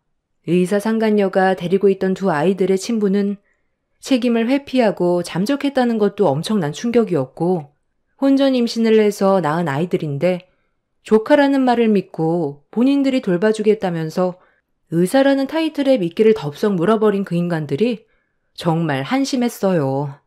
그렇게 잇몸이 만개해서 상간녀의 계획에 빠져 자신들의 인생이 나락으로 가고 있는 줄도 모르고 살아온 지 3년의 시간이 흘러버린 현재 그때 당시 제가 가지고 있던 상간녀의 대화 내용이 녹음되어 있던 파일을 시댁에 보내고 남편이 근무하고 있는 회사에도 보냈습니다. 그 인간들이 선택한 삶에 만족하고 있을 때 모든 걸 한순간에 무너뜨리게 하고 싶어 때를 기다린 뒤 한창 단물을 빨고 있을 때 보내주었네요. 그리고 상간녀가 혼전 임신으로 친자식들을 키웠다는 사실이 밝혀지면서 그 집안은 난리가 나게 되었습니다. 전 남편은 상간녀가 근무하고 있는 병원에 찾아가 조카라고 알고 있던 아이들이 상간녀의 친자식들이냐고 추궁했고 그동안 자신을 속인 거에 대해 분노하며 이혼을 요구했지만 의사 며느리의 재력에 단맛을 보게 된 시모는 처음에는 의사 며느리 머리채 잡고 난리치다가 충격적이게도 의사 며느리의 입장을 이해한다며 되려 옹호했어요. 전 남편은 이혼하겠다며 난리고 시모는 의사 며느리를 보낼 수 없다며 이혼을 뜯어 말리고 있습니다. 그 인간들은 의사 아내, 의사 며느리 얻었다고 그동안 좋아하면서 살았겠죠. 내막이 얼마나 더러운지도 몰랐던 그 인간들이 나락으로 떨어지니 속이 다 시원합니다. 제가 굳이 손을 더럽히지 않아도 알아서 무너져주니 드라마 한 편 보는 것 같아 속이 다 후련하네요. 힘든 시간들을 겪었지만 앞으로 남은 제 인생은 꽃길만 펼쳐졌으면 좋겠어요. 제 사연 들어주신 분들 감사합니다. 안녕하세요. 인천에 사는 52살 남자입니다. 하는 일은 차고지에 새 차를 운반해주는 트레일러 기사며 결혼 전부터 이 일을 하면서 생계를 유지하고 있어요. 운전하기를 좋아했고 운전만큼 잘할 수 있는 게 없어서 이 일로 돈을 벌겠다는 마음을 일찍부터 먹었죠. 얼마 전에 기막힌 사연을 겪어서 이야기를 털어놓을까 하는데 어디서부터 제 이야기를 들려드려야 할지 떨리지만 용기를 내어서 해보려 합니다.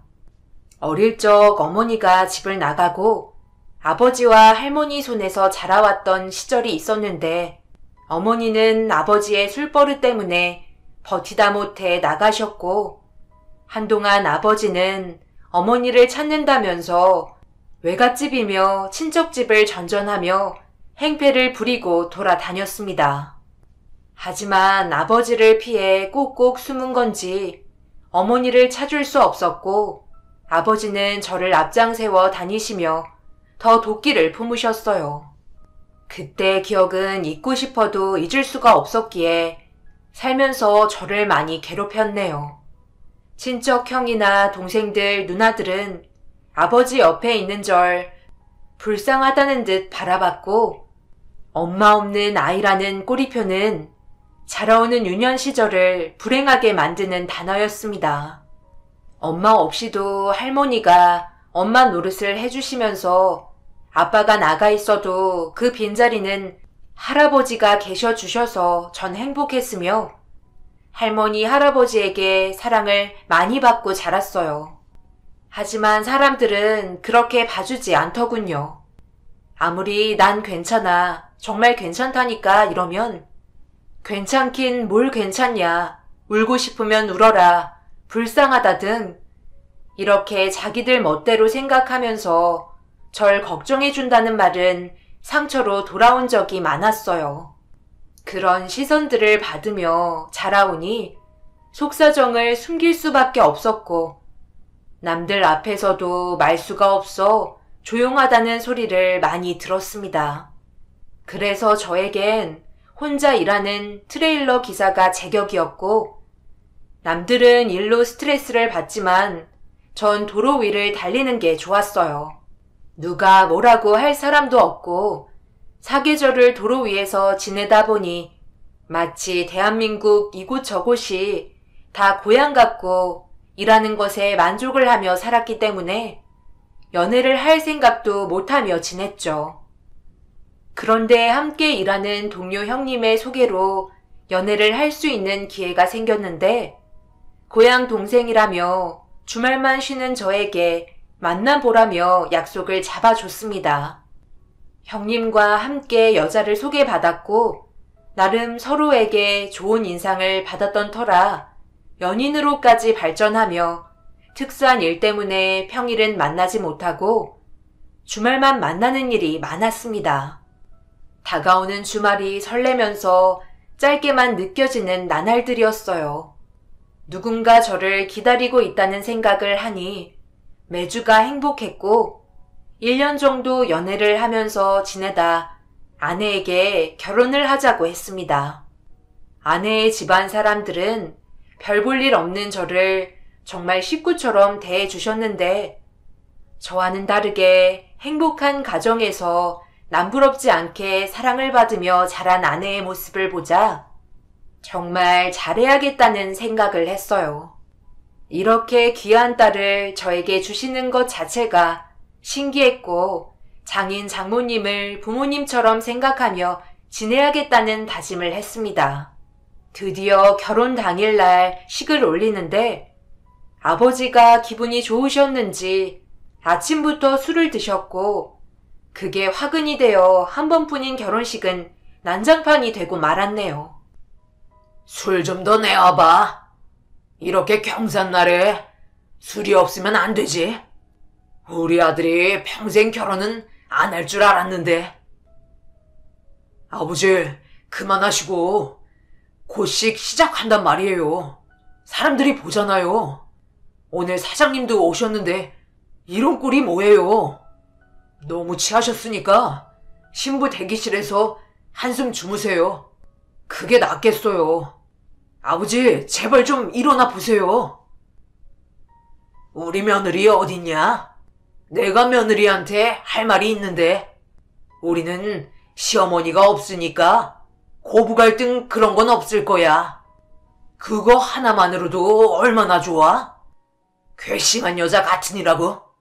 아들 결혼식도 안 보고 지금까지 소식 한 번 전한 적이 없는 것 보면 어디 저 세상 간 걸지도 모르지. 기분이 갑자기 안 좋아서 안 되겠다. 아들, 축의금 받은 것 좀 줘봐.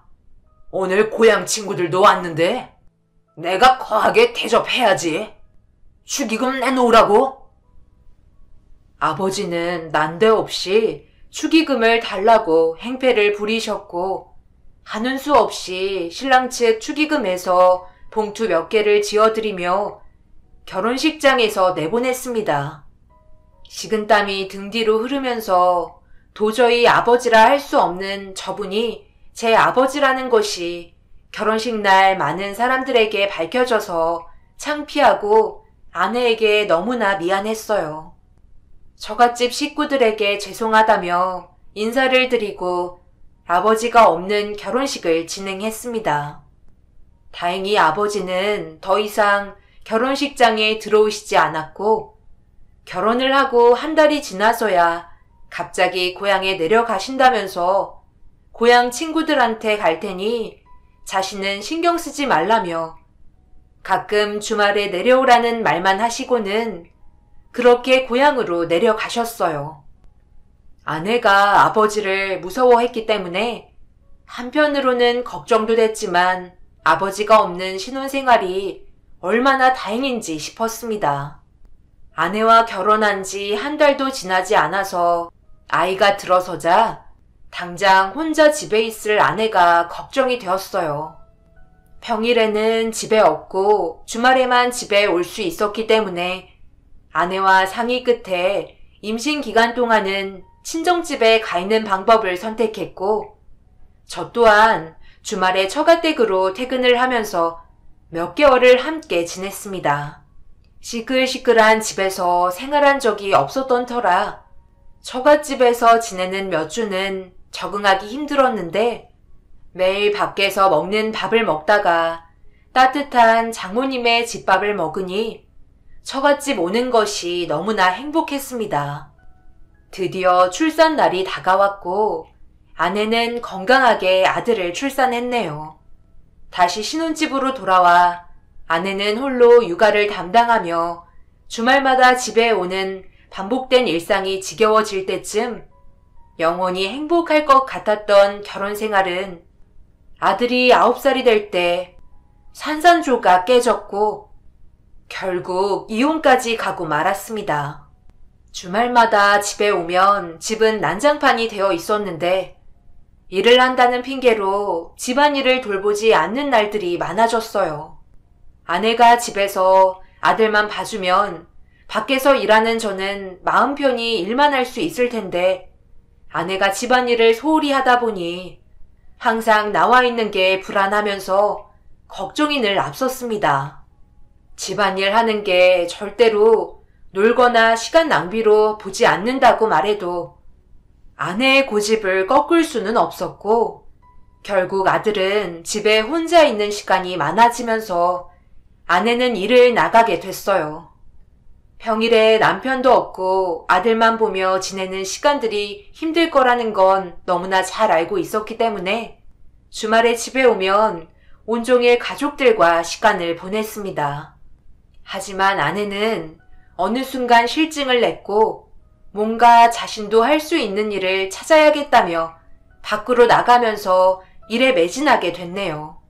그러다 보니 아들을 챙기는 건 뒷전이 됐고 어릴 적 엄마 품이 부족했던 전 아내가 아들과 함께 있어주길 바랬었습니다.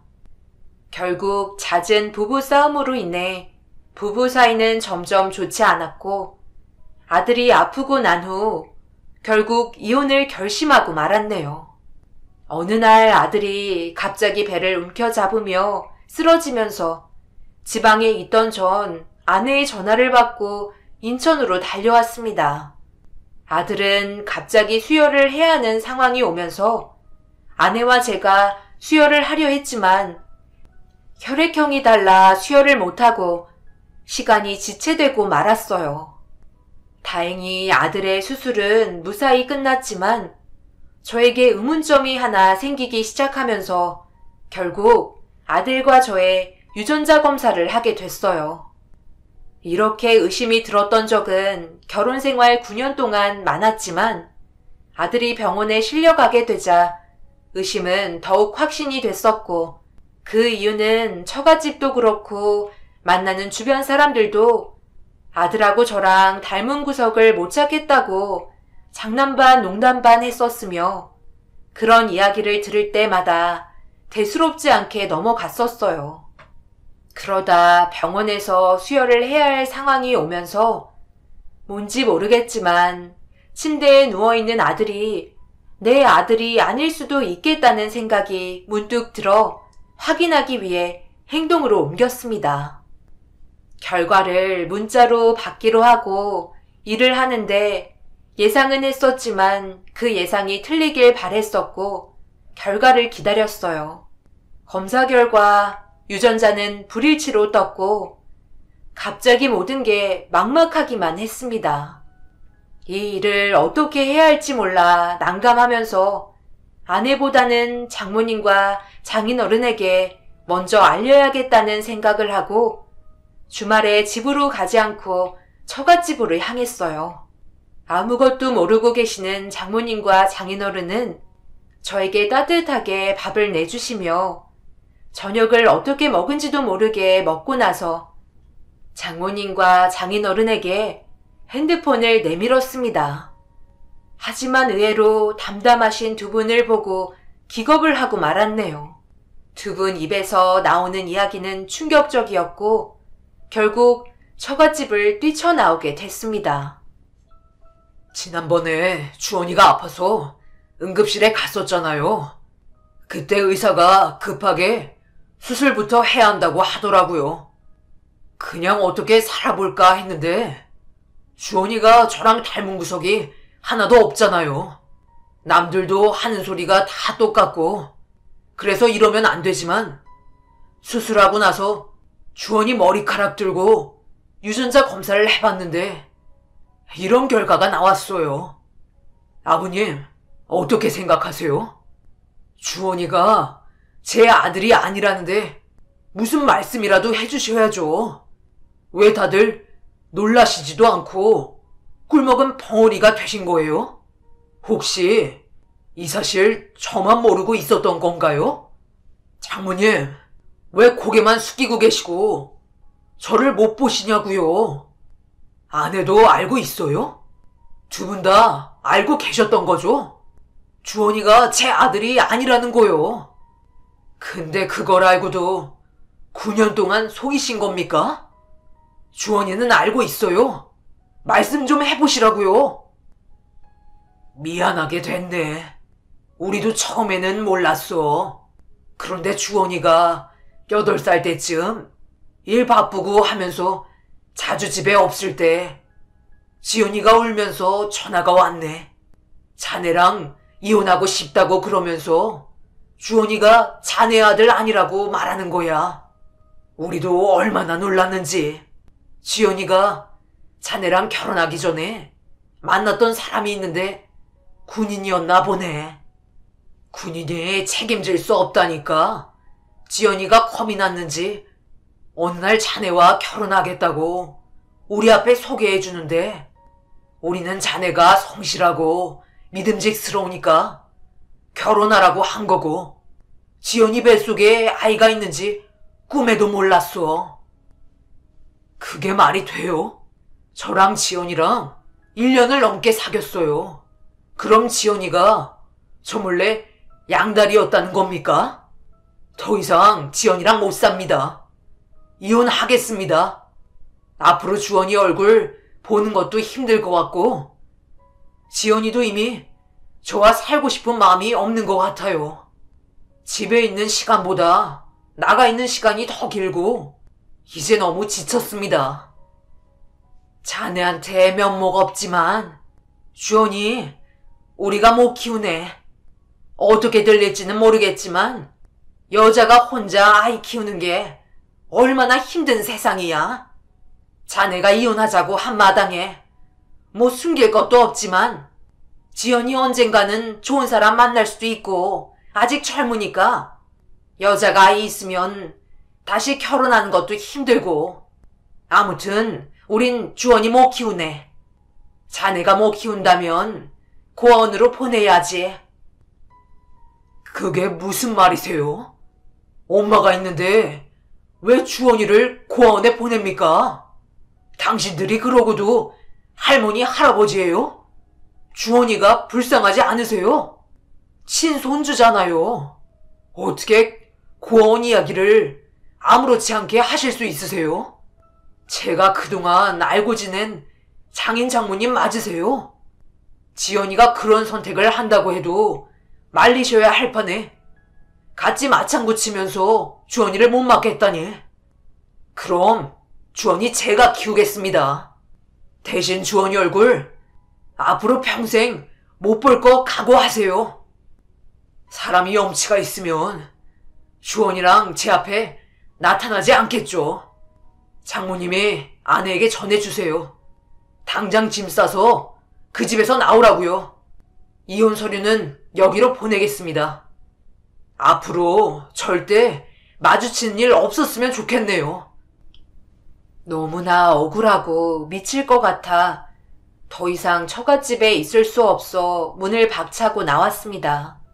저야 제 자식이 아니라지만 친손주를 단번에 안 보시겠다니 정말 듣고도 믿을 수 없었고 저런 분들을 가족이라며 지내왔던 시간들이 너무나 아까웠어요. 아내와는 더 이상 얼굴을 보지 않았고 이혼을 하면서 당장 주원이를 맡아 키워야 했습니다. 모든 상황이 달라졌는데도 주원이는 강하게 버텨줬고 엄마 없이 살 거라는 걸 이미 짐작이나 한 사람처럼 의연했습니다. 꼭 어릴 적 저를 보는 것 같아 같은 핏줄이 아니더라도 정말 내 자식 같은 동질감을 느꼈어요. 주원이만큼은 제가 살아온 지난 과거처럼 살게 해주고 싶지 않아 사랑을 많이 받고 자라게 해주고 싶었어요. 트레일러 기사 일을 하면 나가 있어야 했기 때문에 아들을 위해서 트레일러 기사를 그만두고 배달 일을 시작했습니다. 트레일러 일을 할 때보다 수입은 많지 않았지만 배달 일을 하면서 매일 아들과 함께 있을 수 있었고 단둘이 남부럽지 않게 행복한 나날들을 보냈습니다. 아들이 고등학교에 들어가기 전 상담을 할 일이 있어서 학교를 찾아갔을 때 담임 선생님으로부터 놀라운 이야기를 듣게 되고 말았어요. 자식을 사랑으로만 키우면 되는 건 줄 알았는데 선생님의 말을 듣자 앞으로 아들과 살아갈 계획을 구체적으로 짜야겠다는 생각을 했습니다. 아들에게 많은 걸 못해주는 제 자신이 비참해서 선생님의 조언을 고민해봐야 했어요.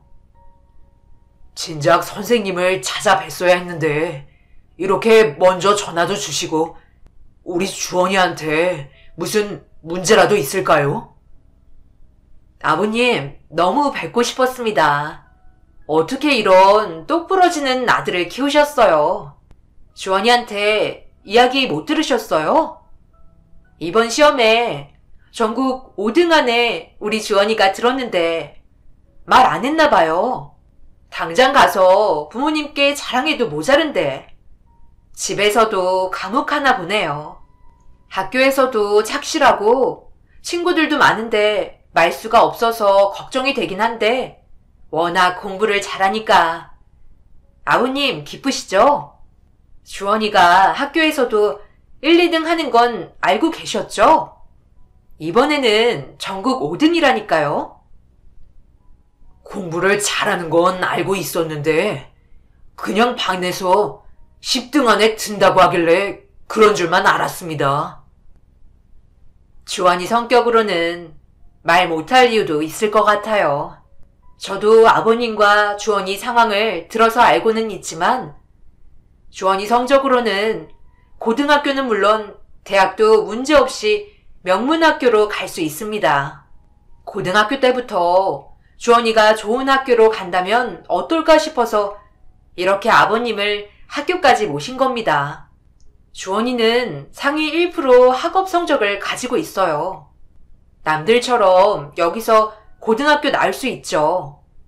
그런데 잘하는 아이들 틈에서 주원이가 선의의 경쟁을 하면서 실력을 쌓는 건 좋다고 생각합니다.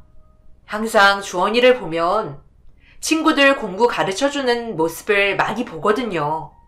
실력이 비슷한 친구들과 학교 생활을 하는 게 주원이에게 자극이 되고 좋을 것 같아서요. 제가 기숙사가 있는 고등학교를 몇 개 추려봤습니다. 당연히 이름만 대면 알아주는 고등학교고요. 염려가 되는 건 학비가 좀 들고 주원이와 상담을 했는데 워낙 혼자서 잘하니까 이미 가고 싶은 고등학교도 몇 개 정해놨더라고요. 그런데 주원이도 아버님 걱정을 참 많이 해요. 차마 이야기를 못했던 것 같습니다. 아들은 서울에 있는 기숙사가 있는 명문 고등학교에 가길 원했고 집안 형편 때문에 말하지 못했다는 말에 마음이 무너져 내렸습니다. 잘 키우고 있는 줄만 알았는데 뭔가 뒤통수를 맞은 것 같았고 아들이 평범한 집안에서 잘 자랐다면 당연히 칭찬받고 대견해야 할 일인데 왠지 저와 함께 있어서 이렇게 공부를 잘하는데도 죄송해야 하는 아들의 입장을 생각하니 억장이 무너졌습니다. 그날 밤 아들과 함께 외식을 하면서 최대한 지원을 할 테니 네가 하고 싶은 공부 마음껏 하라고 다독여줬습니다. 그 말을 듣자 아들은 그동안 애써 참아온 눈물들을 흘리면서 어린 것이 얼마나 말 못할 것들이 많았으면 이렇게 서럽게 우는지 전 흘리는 눈물을 들키지 않기 위해 아들을 꼭 안아주었습니다. 담임 선생님의 도움으로 아들은 명문 고등학교에 갔고 1학년 대표로 입학식 날 선서를 하는데 그날은 제 인생 중 가장 기쁘고 기적 같은 날이었어요. 많은 사람들 앞에서 저와 아들은 부러움의 대상이 됐고 너무나 대견스러웠습니다.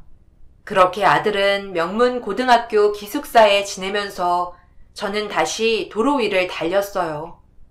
아들이 마음껏 꿈을 펼칠 수 있도록 도움이 되고 싶어 쉬지 않고 열심히 돈을 벌었고 대학 학비를 위해 주말도 반납하고 일을 했습니다. 달리는 도로 위에서 아들과 스피커폰으로 통화하는 시간이 가장 행복하고 행여나 아빠가 졸음운전할까봐 저녁에는 3시간씩 알람 맞춰놓고는 전화를 해주는 기특한 아들이었습니다. 그러지 말라고 공부하는데 시간 뺏긴다고 해도 아들은 좋아서 하는 일이고 이래야 공부도 잘 된다면서 저를 안심시켰어요. 한 번은 자주 가는 식당에 어머니 뻘 되시는 이모님이 밥이 나오기 전 아들과 영상통화하는 모습을 보시고는 너무 예쁜 그림이라면서 부자지간이 보기 좋다시며 계란 후라이를 내와주신 적도 있었네요. 단골 식당이다 보니 어느새 이모님과 아들은 영상통화로 인사까지 할 정도가 됐었고 저도 아들 자랑을 생전 남들 앞에서는 안 하지만 이모님 앞에서는 스스럼 없이 하게 됐습니다. 단골 가게는 음식 솜씨가 좋은 이모님 덕에 기사들이 자주 찾는 식당이었는데 어느새 기사들 전용 식당으로 자리 잡게 되었어요. 이모님 혼자 일하며 뷔페처럼 차려진 반찬들을 손님들이 접시에 퍼가며 먹는 시기였고 가끔 반찬을 만드는 날이면 동네 어머님들이 다 가게로 몰려와 일손을 돕고는 했습니다. 하루는 대낮부터 분주하게 음식을 하는 가게에 남자 2명이 들어와서 술을 먹고 식당에서 행패를 부리는 게 아니겠어요? 다른 단골 기사 손님들도 있었고 일손을 돕기 위해 어머님들도 많았는데 2 남자는 술을 달라며 행패를 부리고 반찬이 짜다며 투정을 부리기 시작했습니다. 가만히 보고 있었던 전 도저히 2 남자의 행동을 지나치지 못했고 정중히 다가가 여기 다른 손님들도 많은데 조용히 밥 먹고 가시라고 이야기했는데 그 소리가 거슬렸던지 한 남성이 제 멱살을 잡고 위협을 가하고 말았네요. 순식간에 식당 안은 긴장감이 흘렀고 2 남성은 덩치도 상당해서 말리려고 일어나는 손님들이 없었으며 살짝 겁이 나던 찰나에 주방에서 보고 있던 이모님과 어머님 2분이 분홍장갑을 끼고 나오셔서는 상황을 완전히 역전시켜버리고 말았어요. 이모님은 성인 팔만한 주걱을 주방에서 들고 나오셔서는 멱살을 잡은 남자의 엉덩이를 있는 힘껏 내리치셨고 그 바람에 저는 남자의 손에서 벗어날 수 있었습니다. 남자가 아프다며 엉덩이를 만지자 다른 어머님이 쟁반을 들고 와서는 남자의 등을 내리쳤고 옆에 있던 남자가 어머님의 팔을 잡고 뭐 하시냐고 따지며 묻자 다른 어머님이 물이 든 대야를 들고 오시며 아직도 안 나가고 뭐 하냐며 2 남자를 다그치면서 이제야 상황 파악이 됐는지 남자들은 꽁지 빠지게 가게를 벗어나고 말았습니다. 당신이 뭔데 우리 보고 조용하란 말아야? 우리가 술 좀 더 먹겠다는데 불만 있어? 반찬이 짜서 짜다고 말했는데 무슨 문제라도 있어? 법을 어기는 일도 아니고 솔직하게 할 말 한다는데 왜 시비야? 가뜩이나 일도 없어 힘든데 확! 남의 가게에서 또 소란이네. 술만 먹으면 아주 기억력을 잊어버렸나? 어디 와서 맨날 행패야? 곱게 밥만 먹고 가면 될 것이지. 허구한 날 그 입에 술만 들어가면 이 난리지. 아무리 동네 사람이라고 해도 내가 술주정 부리면 가만 안 둔다 했지. 반찬이 짜면 먹지를 말어. 내 반찬이 짤 수도 있고 싱거울 수도 있지. 나도 이제 나이가 몇인데 어디서 반찬 투정이야 이 녀석들아. 물벼락 맞기 전에 당장 나가. 한 번만 더 술 달라고 해봐. 다음에는 밥도 안 줄 테니까. 이모님, 괜찮아요? 저렇게 내보내고 다음에 보복하러 올지도 몰라요. 차라리 경찰에 신고하는 게 어때요? 내가 70이요. 보복하러 오라고 하면 오라 해. 무섭지 않으니까. 그나저나 목은 괜찮아? 어디라고 덤비길 덤벼. 알고 보니 2 남자는 동네 사람들이었고 이모님 가게의 단골인데 술만 먹으면 행패를 부려서 이모님이 술을 안 팔겠다고 한 거였어요. 밥만 와서 먹고 가라고 한 건데 그걸 못 참고 입에 술을 대면서 행패를 부린 거였고 이모님과 어머님들은 늘 있는 일처럼 행동하셨던 거였고 2 남자가 나가자 무슨 일이 있었냐는 듯이 아무 일 없이 자기들의 일을 하러 주방으로 들어갔습니다. 엄청 용기를 내서 이 상황을 막아보려 했는데 뭔가 허탈하면서 민망했고 조용히 자리에 앉아 마저 밥을 먹기 시작했습니다. 단골 가게와 추억이 하나둘 쌓일 때쯤 동네만 지나칠 일이 생기면 한 번씩은 가게에 들러서 인사를 하는 게 익숙한 사이가 되었고 아버지를 만나러 아들과 함께 고향으로 내려가는 명절날에 이모님 가게에 들렸습니다. 여전히 식당 문을 열고 계셔서 아들과 점심을 먹고 나오려는데 이모님이 밑반찬을 싸주셔서 너무 감사함에 눈물이 흐르고 말았어요. 내가 자네 눈물 보려고 반찬 싸준 줄 알아? 주원아, 네 아빠 이렇게 마음 약해서 어쩐다니?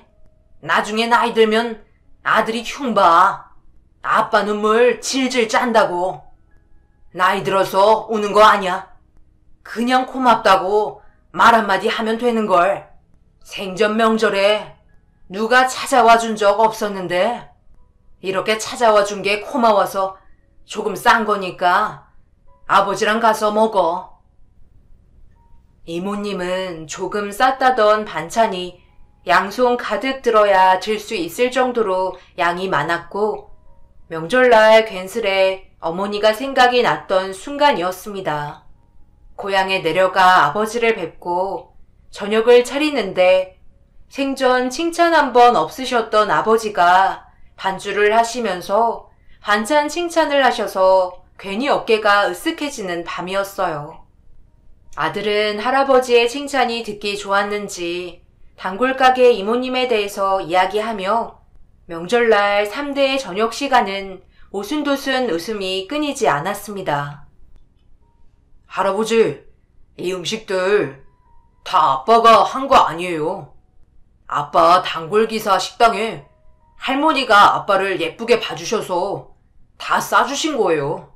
그런데 그 할머니 명절인데 가족도 없이 혼자 계시는 것 같더라고요. 우리가 왔을 때 엄청 반겨주셔서 마음이 아팠어요.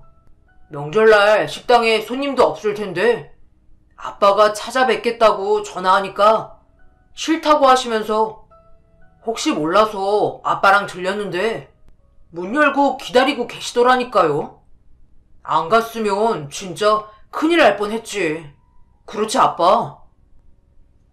식당 사장님이 젊을 때 아들을 잃었대요. 아버지랑 나이도 비슷하신 것 같은데 엄청 정정하시더라고요. 손맛이 좋아서 식당도 잘 되고 여기랑 그렇게 멀지도 않아요. 다음엔 아들이 갈 때 한번 들려요. 아버지, 그리고 주원이 유명한 대학에 합격한 거 아시죠?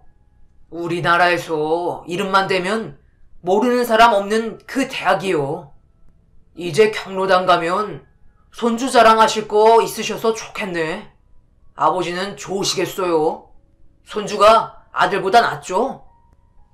그냥 돈만 잘 벌면 되지. 사는 놈이 바로 일이나 할 것이지. 공부는 해서 뭐하냐? 아빠 등골 뽑아 먹으려고 아주 잘났다. 요즘 뉴스 보면 공부해도 돈 못 버는 사람 수두룩하던데. 우리 집에 박사 나올 것도 아니고. 아이고, 아버지는 말을 해도 꼭 그렇게 툭툭 하신다. 마음에도 없는 소리 하지 마시고요. 이렇게 하시고는 경로당 가서 우리 손주 하면서 자랑하실 거잖아요. 주원이 너는 너 하고 싶은 거 열심히 해라. 아직은 아빠가 힘도 있어서 네 학비도 줄 수 있고 결혼할 때까지 먹여 살릴 수 있으니까 걱정 말고. 아빠가 돈 벌어서 이 나이에 무슨 욕심이 있어서 집을 사겠니? 차를 사겠니? 그냥 너 하나 잘 키우면 그거면 됐지. 아빠는 안 먹어도 배부르다. 아버지는 나이가 드실수록 성격이 많이 누그러지셨고 농사일을 하시면서 술도 많이 줄이셨어요. 건강을 챙기시는 게 눈에 보였고 아들은 원하는 대학에 들어가 꿈을 위해 한 발자국 가까워졌으며 아들이 대학을 들어가는 그 해에는 모든 일이 일사천리로 해결되는 것을 느낄 수 있었습니다. 그동안 이래저래 진 빚도 모두 갚고 아들 대학 등록금으로 모아둔 통장을 보면서 입가에 미소가 절로 나왔어요. 서울로 올라가기 전에 단골가게 이모님네 가서 저녁을 먹고 하룻밤 차에서 자고 새벽에 올라가려고 식당에 들렀는데 식당 안은 아무도 없었고 무슨 일인지 이모님을 불러도 주방에서 나오질 않았어요. 평소처럼 접시를 들어 밥을 먹으려고 하는데 이상하게 기분이 쎄한 것을 느꼈고 혹시나 하는 마음에 주방을 들어가 봤습니다. 그런데 주방이 난장판이 되어 있었고 음식들이 땅에 떨어져 있어서 무슨 일이 난 것을 느낄 수 있었어요. 식당을 나와 조금 걷자 어디선가 살려달라는 소리가 들렸는데 주위를 아무리 둘러봐도 소리가 나는 곳을 찾을 수 없어서 분명 이모님이 잘못된 것을 느낄 수 있었어요. 혹시 몰라 119에 전화를 걸면서 식당 주소를 알려주었고 소리가 들리지 않더니 전화를 끊자 다시 살려달라는 소리를 듣게 되면서 식당에서 떨어진 콘크리트 농수로에서 이모님을 발견하고 말았습니다. 수로가 깊어 이모님을 빼내는데 힘이 부족했고 그때 마침 구급차 소리가 들려 차를 멈춰 세워 대원들과 이모님을 함께 구했어요. 이모님이 병원으로 이송되면서 이야기를 들었는데 음식을 하다가 갑자기 가슴 통증이 와서 사람들이 다니는 길로 나가 도움을 청한다는 게 정신없이 가다 보니 농수로가 있는지도 모르고 가다가 발을 헛디뎌 빠졌다고 해요. 다행히 이모님이 느꼈던 통증은 심각한 건 아니었고 오히려 통증으로 인해 가슴 검사를 하게 되면서 물혹이 잡힌 것을 제거할 수 있게 되었다고 했습니다.